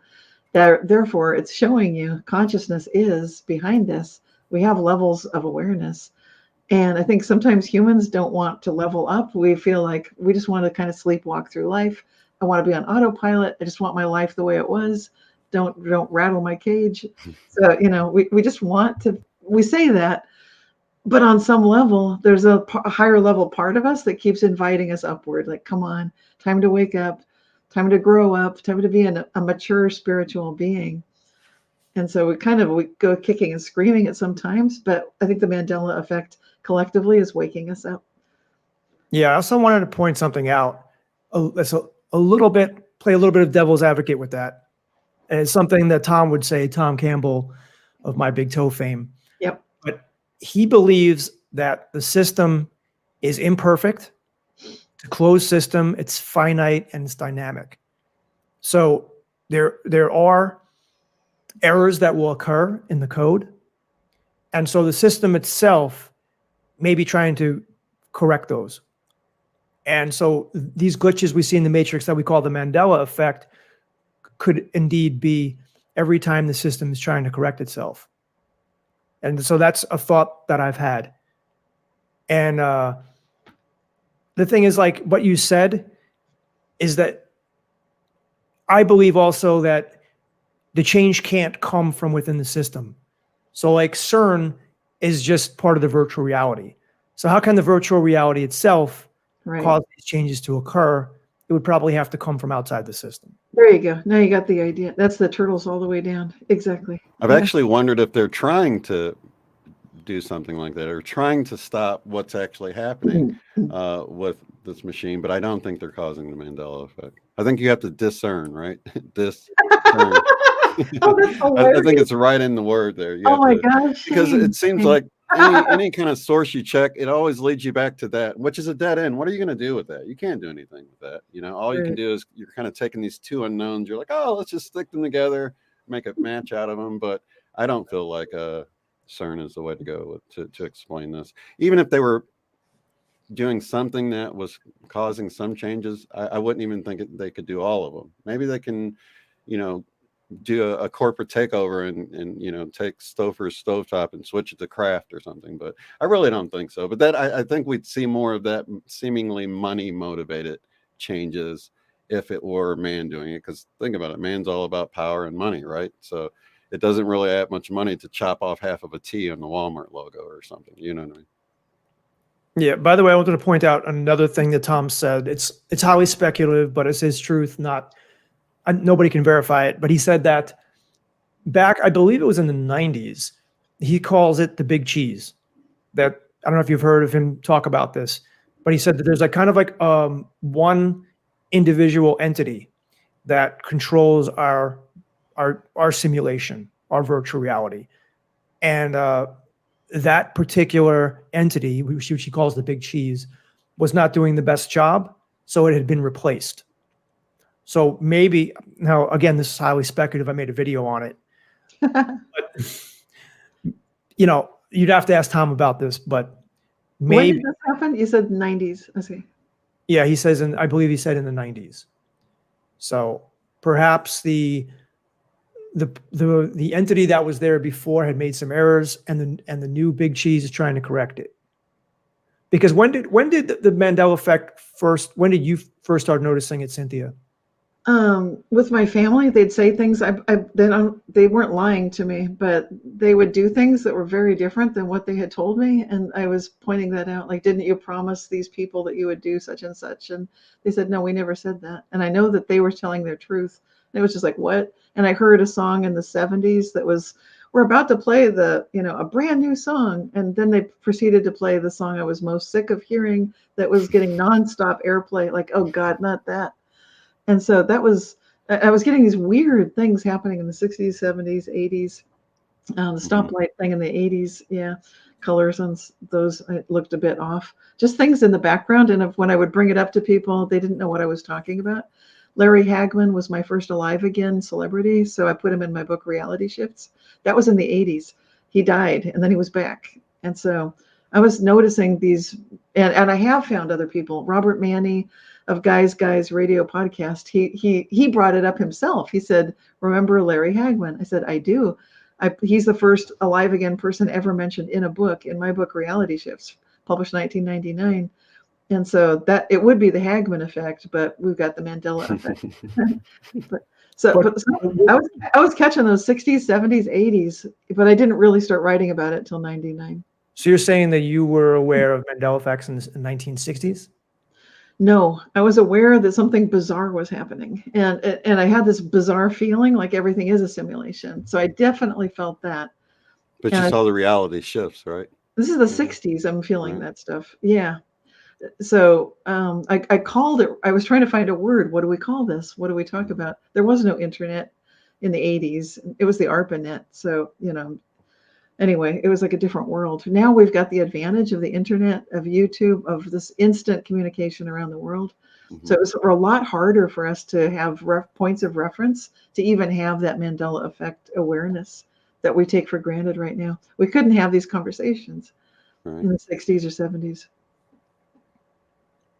Right. Well, I think just for the official, record, Fiona Broome coined the term Mandela Effect in 2009. That's Right. Google it. That's what it says. And Yeah. I've mistaken Fiona Broome for you Right. on my channel twice. But that's how I found you, because I wouldn't have noticed. And people kept writing to me like, "Oh my God, Cynthia, someone's showing a picture of you," and like what are you talking about? And that's how I found your channel. And you do wonderful work. So I was thrilled to find you. And then you were kind enough to have me on your show, which was great. So it's been terrific. Yeah. By the way, I just want to address a viewer question. Fa asks, Chad, which God do you have in mind? And I would say, it's not about which God. Is it the Judeo-Christian God? Is it the Muslim God? It's the Creator. For me, doesn't have a religion. For Tom Campbell, it's the larger consciousness system, the LCS. So it could be.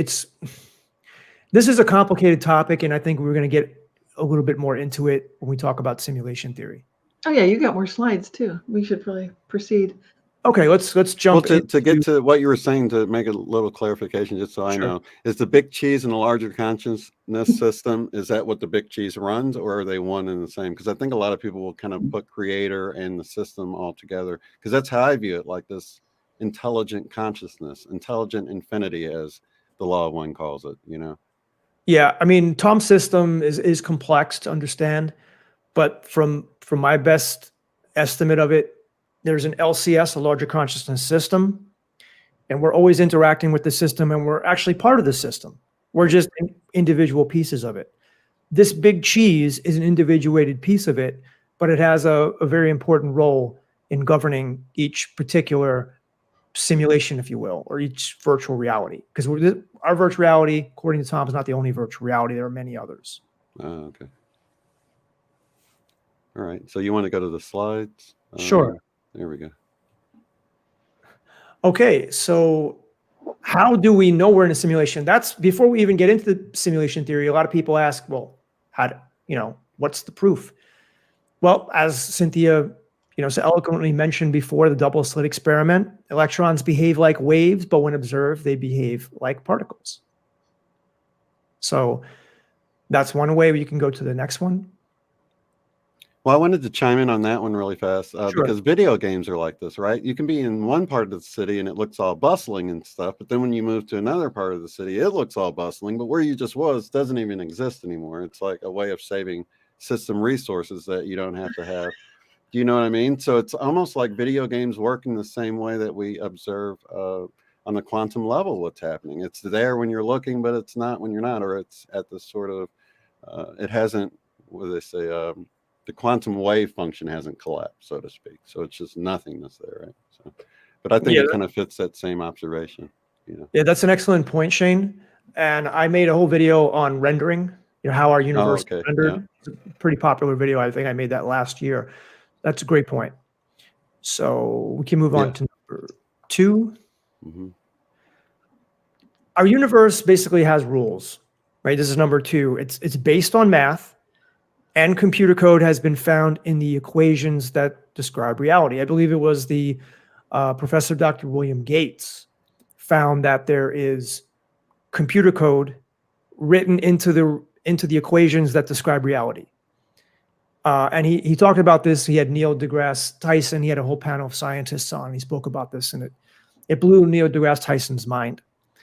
And so there is order, there is structure to the simulation. It's not random.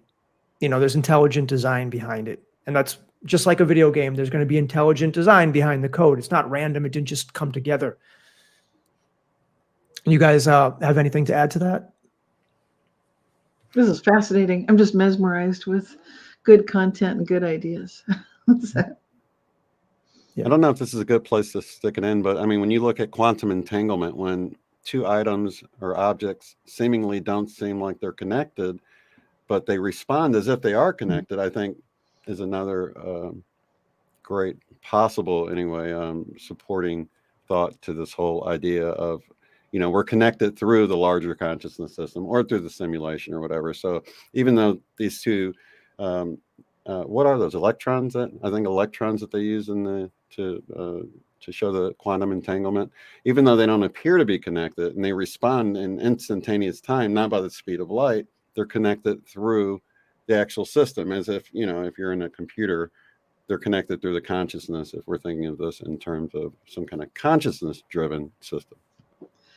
Right. I mean, I Yeah. was going to say, like, Einstein discovered that, light is the fastest unit of measurement that exists in the universe at 186,000 miles per second. But then at the same time, you can have two particles on opposite ends of the universe that are in contact with each other at the same time. So how does that work? Right.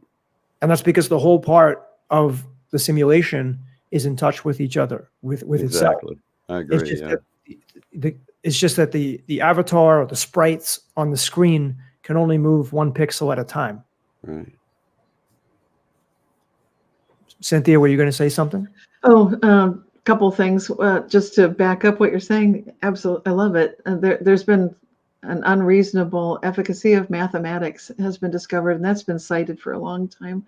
So I think we've just been more and more people coming on board with the awareness like this is weird. Why is math at the core of everything? It's been noticed for decades, actually. So it's kind of startling. And then I think it's interesting what you're saying too about the entanglement. That's so powerful. It's like the rules are there in the universe, but what I notice about the Mandela effect is I feel like what we're dealing with when we play with this is like a toolbox that changes the whole game. It really does. So we're actually playing with we are the programmers. It's like we're getting a hand up in like, how would you like to actually play with the set that helps you create all of reality itself? That's what I feel like is happening. And that's exactly what the Grand Central Station to Grand Central Terminal thing, the message I got in that is that we're all sort of connected and we're all terminals in this, if you think of like cubicles or network of computers, we can hack the system because we are a Grand Central Terminal. We're connected in with the mainframe of our reality. And that's why we can go within to hack our reality instead of having to go, outside of us. So I think that sort of supports that whole idea. But I got that from of course, for those who don't know, Grand Central Station has always been Grand Central Terminal now in New York City. Which is so weird because I've been there. That's a weird one. Like, when did that happen? And I still remember Grand Central Station. So. Yeah. A lot of people do, yeah. Yeah. Yeah, I just want to say what I love about Tom's work, touching on a little bit what you said, Shane, is that Tom believes that, we can use our consciousness to basically access any part of the simulation or any part of the larger consciousness system. Mm-hmm. So we're not just confined here to our physical bodies. We can use our mind to remote view, to go to different virtual realities. Tom even said that he even had a job in the transition reality where souls go before they go into the afterlife, after they would die. Right. And so he's talked about a lot of interesting things. And I think that he doesn't really get the amount of views and the credit he deserves for coming up with this model of reality. And I think a little bit of that is because his content is so long form, he doesn't really cater to what YouTube crowds really like, which is, 10, 15 minute flashy videos, all the flashing images and the music and, like this something that's going to blow your mind in 10 minutes. And so that's where I've come in, and that's why I've created my channel, Open Your Reality, to kind of help spread the message from Tom, and as well as look into other subjects. You got Bend the Spoon too. So that's a slightly different intent. You're giving people a toolkit, right? Right. Yeah. I was thinking about doing a little bit more like a spiritual component over on Bend the Spoon. Cool. Yeah. I'm going to be posting there more often as well. Thank you. Yeah. So we can go on to slide 3, if you will, please. Thank you. So the constraints of our universe sit in a Goldilocks zone where one small change could mean the end of life, and probably would. So if like gravity was just a little bit more forceful or a little bit weaker, or the strong nuclear force, the weak nuclear force, all these forces would just decimals off, then our life as we know it wouldn't exist. Our universe wouldn't be able to house life. Something that Tom talks about often is that, our simulation basically was like the LCS, like a plasma ball, put the initial constraints, press the run button, and the universe expanded out. And more than likely than not, it had to do this thousands of times because the universe would expand out. And don't forget, it could fast forward the simulation. It didn't sit there for a million years and wait. And it could see, okay, no life. Let me change this constraint, that constraint. So the constraints are so finely tuned that it leads me to believe that, again, this is a design of a creative thing. And this is another way to know that we're living in a simulation, just like a video game. It has this to be very precise. I think that's a great point. Yeah, it's just, it appears to be orchestrated. The more you look into it, orchestrated and designed. And a comment from Gunsight One: I feel homesick for my old reality. I wish I could go back to a world where Ed McMahon worked for Publishers Clearinghouse. So what do you think happens to these old worlds, Chad? Do you think they are there? Could we go back? Or do you think this is that world that's been transformed? How do you view that whole thing with our reality versus what people remember? That's $1 million question. What does happen? And it's not just things like Ed McMahon no longer working for the Publishers Clearinghouse sweepstakes, which I remember. But what about like a Nelson Mandela who maybe died in the 80s and then all of a sudden he lived till, well, when did he die in this reality? Like 2013? Yeah. So how does that work out? Or what if in the old reality he died in the old reality, he may have died in 2013. In this reality, he died in 1980s. If you reverse it, which I think does happen too, where does that person's life go? And I think that the only explanation to me, Tom talks about there's basically 3 different types of times. You have like or databases, I should say. You have the past database, you have the future database, and you have a probable future database. So if to us though, to make it simple, we call it timelines. We say, well, it's on a different timeline, like Back to the Future. But all of this information, I think, really just exists in the database of the LCS. And interestingly, sometimes we do have those different memories. Like I might remember one Mandela effect that's different than what you guys remember. And so we've got these different pasts. So it's not even one fixed past. Mm-hmm. There are multiple subjective realities in our pasts, as well as our presents, and then all the multitudes of possible futures as well. And sometimes, yeah, and then he's not here today, but you'll be talking to him. Chris, the quantum businessman, talks about hairballs of timelines, and that's interesting. Like when you get solar flare activity and Schumann resonance activity, or a convergence of the CERN gets fired up, everything. Got the Large Hadron Collider going, and then you get this hairball of timelines where it can seem like everything's going on, and it's really weird. It's almost like all these possible realities are right there. Right. Like, and you could make a case for an argument saying that these are all just memories. There's no alternate timeline. These are just false memories implanted in our head by the LCS. But then why do we have residual evidence? We have actual physical evidence of it, which suggests that maybe there are alternate timelines. That's something that Tom Campbell doesn't believe in either. He doesn't believe like in the many worlds theory, where if a butterfly flaps its wings in Australia in some odd way, it branches off a whole new reality. And I kind of believe that too, because it would just be too many realities. Every time somebody turns left instead of turning right, or scratches their head with their left hand instead of their right hand, a whole new reality branches off. It's fun to think about. By the way, one of the cool cartoons that features a lot of this stuff is Family Guy. I don't know if you've ever seen some of their shows, but it's fun to watch. It's fun to think about. But I think timelines are a little bit beyond our understanding of them, simply because we really don't have any experience with them. Well, some of us actually do. Like I've quantum jumped a lot, where like I went to a musical event and it was at a Victorian house. There were people on a stage, musicians. I was dancing, not a musician. The only instrument I'd ever played was guitar and vocals. That's it. But on the stage, the drummer walked away. He just like quit the set. I don't know what happened. Had to use the bathroom or something. He's gone. And the drummer he's left. But the singer is there. The guitarist is there. There's a bassist. And I start feeling in my head like I can hear a drum beat that isn't there. I know what to play. And then I start feeling like in my arms, I really know what to play. And it became so compelling. Like I'm in another reality where I do play the drums. I felt it so strongly. I ran up onto the stage, grabbed the drumsticks. I swear, I quickly figured out where to put my feet for the pedals. I've never played a drum kit, and I'm playing the drums through the rest of that set.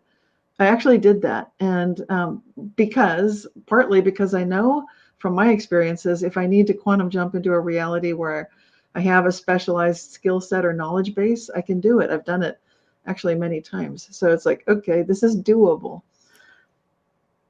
Mm-hmm. Okay, we can move on to number 4. All right. So there are too many strange synchronicities, glitches, and chance occurrences to believe that this is, not a contrived reality. And the Mandela effect is just another reason as well. So I don't know if you guys have ever seen, like, there's so many stories of synchronicities. I could go into them, but I'm not going to, for the sake of time, I'm not going to go into all the stories. But there are pictures on the internet that you could see that show these strange synchronicities. I've put them on my channel before. And a real reality, there's too many of them to occur for this to be a real reality. Your thoughts, guys? Well, I was just going to say, I think the synchronicities, I don't know that, and I would like to take a step back and find out if you feel like there's sort of this big cheese that made a mistake too, because I think glitches kind of like leans towards the fact that maybe something's going wrong with the system and we're seeing a failure in the larger consciousness system or something like that. But I think it's all completely orchestrated. I don't think there's any mistakes or anything. So I really like to, I think it seems so orchestrated. Once you try to disprove this whole idea that it's not some kind of cosmic play playing out perfectly, you just kind of got to figure out what that is. Do you feel like there's glitches or things that's going wrong? Do you think of it as a glitch as something going wrong? I guess I should say. There are many like so-called New Agers who believe, and even religious people that believe everything is going the way it's supposed to. God is perfect and everything's going off exactly the way it should. Everything's scripted. I believe everything's on the fly. I believe that everything's dynamic like Tom Campbell. And I think that the system is always making corrections. And there are a lot of variables that occur here because we all have free will. We all make different choices. So it doesn't try to control us. It allows us to make those choices. And so we're giving feedback to the system. The system is communicating with us and is creating these variables. But I really do believe that the Mandela effects we see is the system trying to correct things.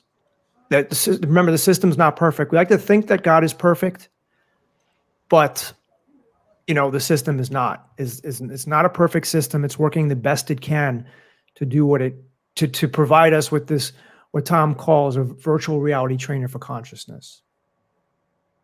I feel like we're being given the controls and we don't know what we're doing. So we're seeing a lot of the little mishaps along the way, kind of like as we bump along and come up, we're leveling our consciousnesses up collectively.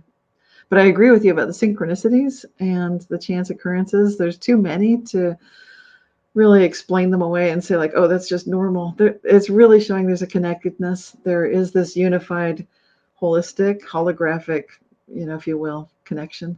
I liked the idea of the holographic multiverse. So I really do like the idea that there is that multiverse, but it's holographically connected. Yeah. Another very interesting book is The Divine Matrix by Greg Braden. Talks about it. But by the way, for those people I've been mentioning, Tom, this is the giant book. It's actually 3 books in one.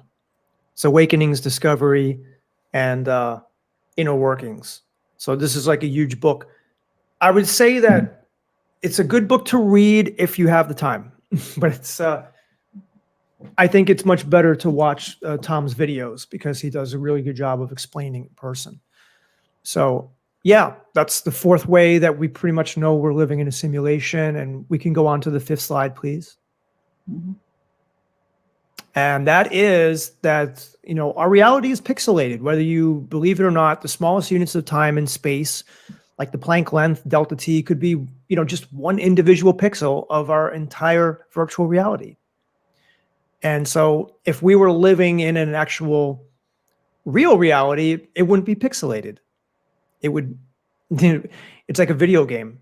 If the characters in the video game could see the pixels. And what's happening right now is that Tom talked about this in a video that I recently listened to, is that our scientists, like with the Large Hadron Collider at CERN, are able to look into the fabric of reality deeper and deeper. So the system itself has to keep creating a finer resolution. And so Tom said that the speed of light has changed slightly, like at something like the 8th or 9th decimal level. Very, very slight. So the system, as we peer further and further into the microscopic nature of reality, the system itself has to render something because it doesn't want to show us, basically the code. And so it's all very interesting to me. I mean, we could plainly see by all these things that we're living in a simulation. But I guess overall, when it created it, it really didn't want us to know that we're in this huge video game. This is deep stuff. Yeah, absolutely. Yeah, it's got to hide the fact that it's a game if it's a game, because that would be its primary goal, right? Right. It's not very fun, especially if, if we were given amnesia to come in here and experience this from this individualized piece of consciousness, if you will, and we wanted to fool ourselves or, whatever it was to have this experience, it would have to hide the fact that it's doing it to get that full effect out of it, right? So I think it's kind of to be expected. But I agree. Yeah, it seems like we do have these individual. We can't really see it. Most of us don't experience the Planck length, but we know it's there. With research and stuff. And is this your last bullet point? Because I'm thinking about that we're at the time point where we should be moving toward Q&A. Yeah, we can move to the Q&A if that's okay. Yeah, I don't. Yeah, I'll bring up one that I had on memory, that diaphragm, Atsuko was saying early on at the beginning of the show, has changed and it has a G in it. Do you guys remember diaphragm having a G? I do. So how do they spell it now? It's not, the G is gone? Yeah, it has a G. Oh, it's there. Okay. Yeah. That's what I remember. Yeah. Same way as phlegm. Okay, cool. Okay, I knew about phlegm, but I didn't know about diagram. So to me, the G is new in diaphragm. Sorry, not diagram. I'd love diagram always had the G. I want to ask Chad a question. And we have a Q&A slide. So Heather, are there more slides or is it? Okay. Oh, thank you. Oh my gosh. Oh my gosh. Yeah. I'm just going to do a shout out for people who've been helping us out. Thank you. Thank you. So this is a special thank you to our current and new Patreon sponsors. Just take a moment to read some names. We've got JJD Peterson, and usually Jerry reads this. James. Oh my gosh, so many. Do you want to read them, Shane? Sure. S.E. Badia, Aurora Grace H, Yulia, Vicky Hatters, Stephanie Clay, Stefania Marinos daughter, sorry about that, Mel, Colleen Learley, Gil R, Julia Podreka, Jody, Suzanne Elizabeth, Jason Ram, Ariana Elise, Christina, Josiah Bordericius, Piper Droxler, and Paul Ellis. And thank you to those Patreon supporters. We do have a Patreon page and we do have special content. As you know, we plan to do some more. So if you'd like to become our supporter on Patreon, please go to our Patreon page, patreon.com/IMEC. Okay, and next slide. And then here we go. Time for questions. There we go. Thank you. And we can go back to showing the three of us. And I have a question for you, Chad, because I'm wondering if you've noticed any, Shane has sometimes pointed out that there's like the seasonal sort of thing going on at the equinoxes. Often around April and October, we see a big influx of Mandela effects. Have you noticed anything like that? Not really, because I don't really look for new Mandela effects. I just come across, maybe articles or videos that point them out. Right. But Do you that remember what time of the year you were awakened to the Mandela effect, Chad? Yeah. somewhere about 2015, 16. No, I mean, what time of the year? Like, was it, do you remember what month? or I anything don't like that? remember. I okay. wish I did, though. Yeah, okay. Maybe you did a video then or something. Because no, that was before you. Maybe. Yeah. I Okay. started my channel in 2019. Right. So if there are questions, be sure to put them in the chat. We will read them. And thank you for all your support. There's been a lot of good conversation in the chat already. We really appreciate it. This one's from Overprotected 1111. Bella, actually, you were talking about it earlier. Yep. What if CERN just says they are firing up every time there's an equinox or solstice? Okay, so that's hilarious because I'd like to return. We talked about CERN earlier, right? But and we've been saying like keep an eye out for Mandela effects, but it's like one of those things. I think if we look for them, we're going to see an increase when they fire it up. I think it's almost more important to look at it while it was down for 3 years. And do we feel like no Mandela effects were happening during that time? And can you trust when they have the switch on and off? I mean, there's so many variables. Right. Yeah, supposedly they're running tests this month in May, and then they're going to fire it up in June and July. But they actually post their schedule online that goes, I think, for the next 10 years. I looked at it yesterday. Wow. Okay. But sometimes there are glitches even at the Large Hadron Collider, and they have to shut it down unexpectedly and do unexpected maintenance. So you never know. That was a funny question. Anything else? I want to be mindful of everyone's time. And thank you so much, Chad, for spending this time with us today. Really have appreciated and enjoyed every minute Absolutely. of it. It was a lot of fun. Now, this one from Ruby Fox. What does the panel think the LCS, I guess it's larger consciousness system, really is? Is it a computer software run by an evolved extraterrestrial or an actual intelligent, benevolent being or something else? Yeah, that harkens back to something that I said about 15, 20 minutes ago, maybe more. The LCS is at heart consciousness. That's the only real or fundamental thing in all of existence. We are consciousness. We are playing an avatar. So the body, like you see this body right here is not real. The microphone's not real. The hat's not real. Only my consciousness is playing it out. And our consciousness is connected to the LCS, the larger consciousness system, but we don't know what it actually is. Tom says we can never really be sure. We just know that it exists. We know it's aware, it has memories, feelings, creative power. Overall, I think it is intelligent. I think it is benevolent. I don't think that we're run by some type of AI or something like that. But Tom says since our LCS, basically the larger consciousness system and all the virtual realities that encompass it, which he calls ALM, absolute, unbounded, manifold, we don't know what's outside. This is a closed system. So it would just be speculation to determine if there's something outside of it. And I know it's a little complex to understand, but I don't want to make something up and tell you it's an extraterrestrial or, yes, I know what it is. The answer is, I don't think we can ever know. And I think we have to be all right on just, learning to live with, we can't have all the answers sometimes.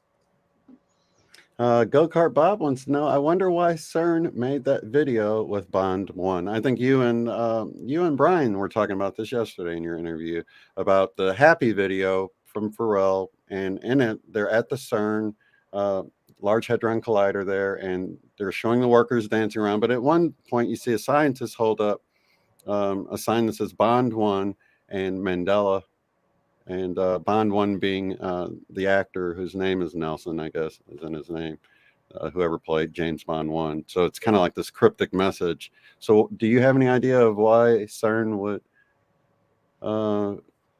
What year was taking... Do you know the year on that video? Just curious. Picture it, right? I want to say it was around 2015, 2016. I can see when it came out here. Well, anyway, yeah, it was a cryptic message. The first James Bond was played by Nelson something. So if you put the two together, Mandela Nelson. Yeah.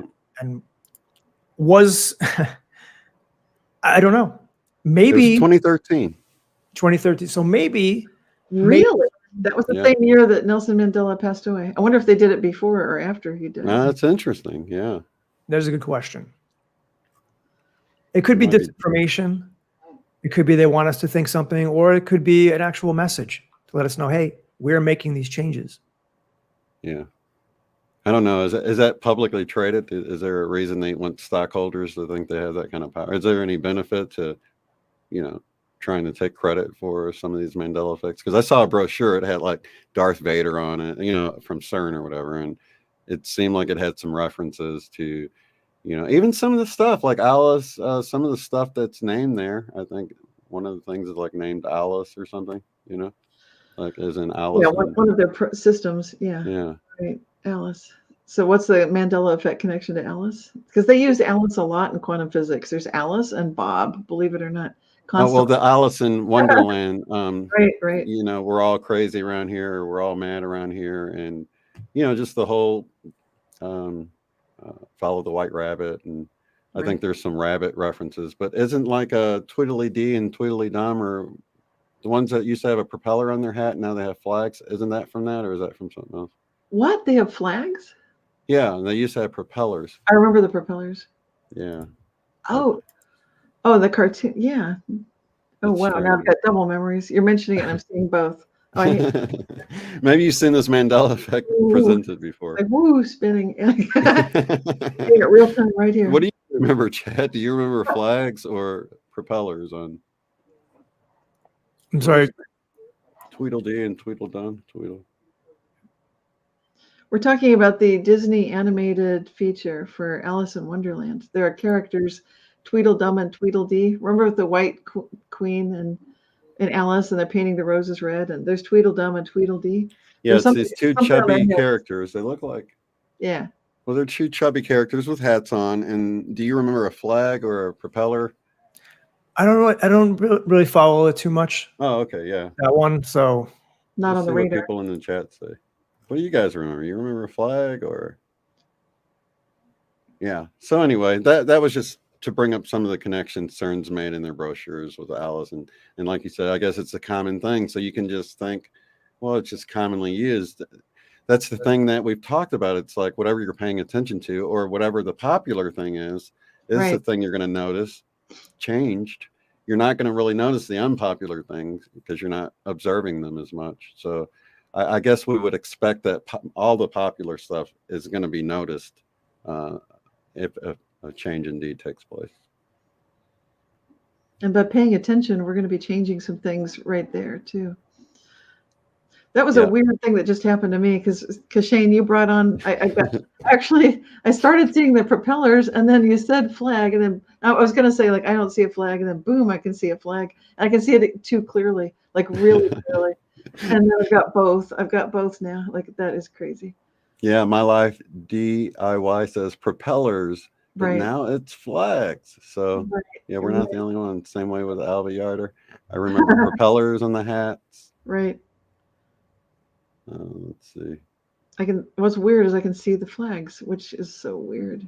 You got the download. It's weird when you get it. And I got it on live stream with you. We can go back and see your face right when it happened. Have you heard that phrase, Chad, got the download? It's the same thing we're talking about, where we suddenly feel like we're getting moved into that majority perspective. Like now it's always only been this new way. Yeah. Well, one thing's for sure is like when CERN is powered up in this in June and July, we'll see. Are there going to be an increase in the changes? I'm curious to know about that. That's awesome. I don't see any more questions here. Awesome. Well, I think maybe we'll just wrap this up. I do want to make sure, I don't think we have a slide, but I want to remind everybody, as I think Chris, the quantum businessman, pointed out in his brief appearance today, we do have a show planned for May 25th. So that will be our next International Mandela Effect Conference. Thank you, Heather. And that will be with our special guest, the Professor Dr. Donald Hoffman, who I first noticed in about the year 2000 when I mentioned his book in my Reality Shifters newsletter. And he's just amazing because he's talking about what we're talking about. He's Mhm. probably going to take it to the next level, getting into that real simulation approach of all of reality. So mark your calendars to join us, and definitely leave comments. If you've got questions, you didn't get a chance to ask them, maybe you're watching this and it's no longer live, put them in the comments and we'll do our best to follow up. And if there are lots and lots of questions, we might have Chad back in the future, because we're really glad that you joined us today, Chad. Thank you so much. My pleasure. Yeah, thank you so much, Chad. It's been awesome. And until next time, we'll just say, however, we love our regular little closing statement, which is together we go, together we grow. And I'm going to add to it, how good can it get? And we love all of you so very much. Absolutely. Lots of love, everybody. Thanks for Take joining. care. Bye-bye.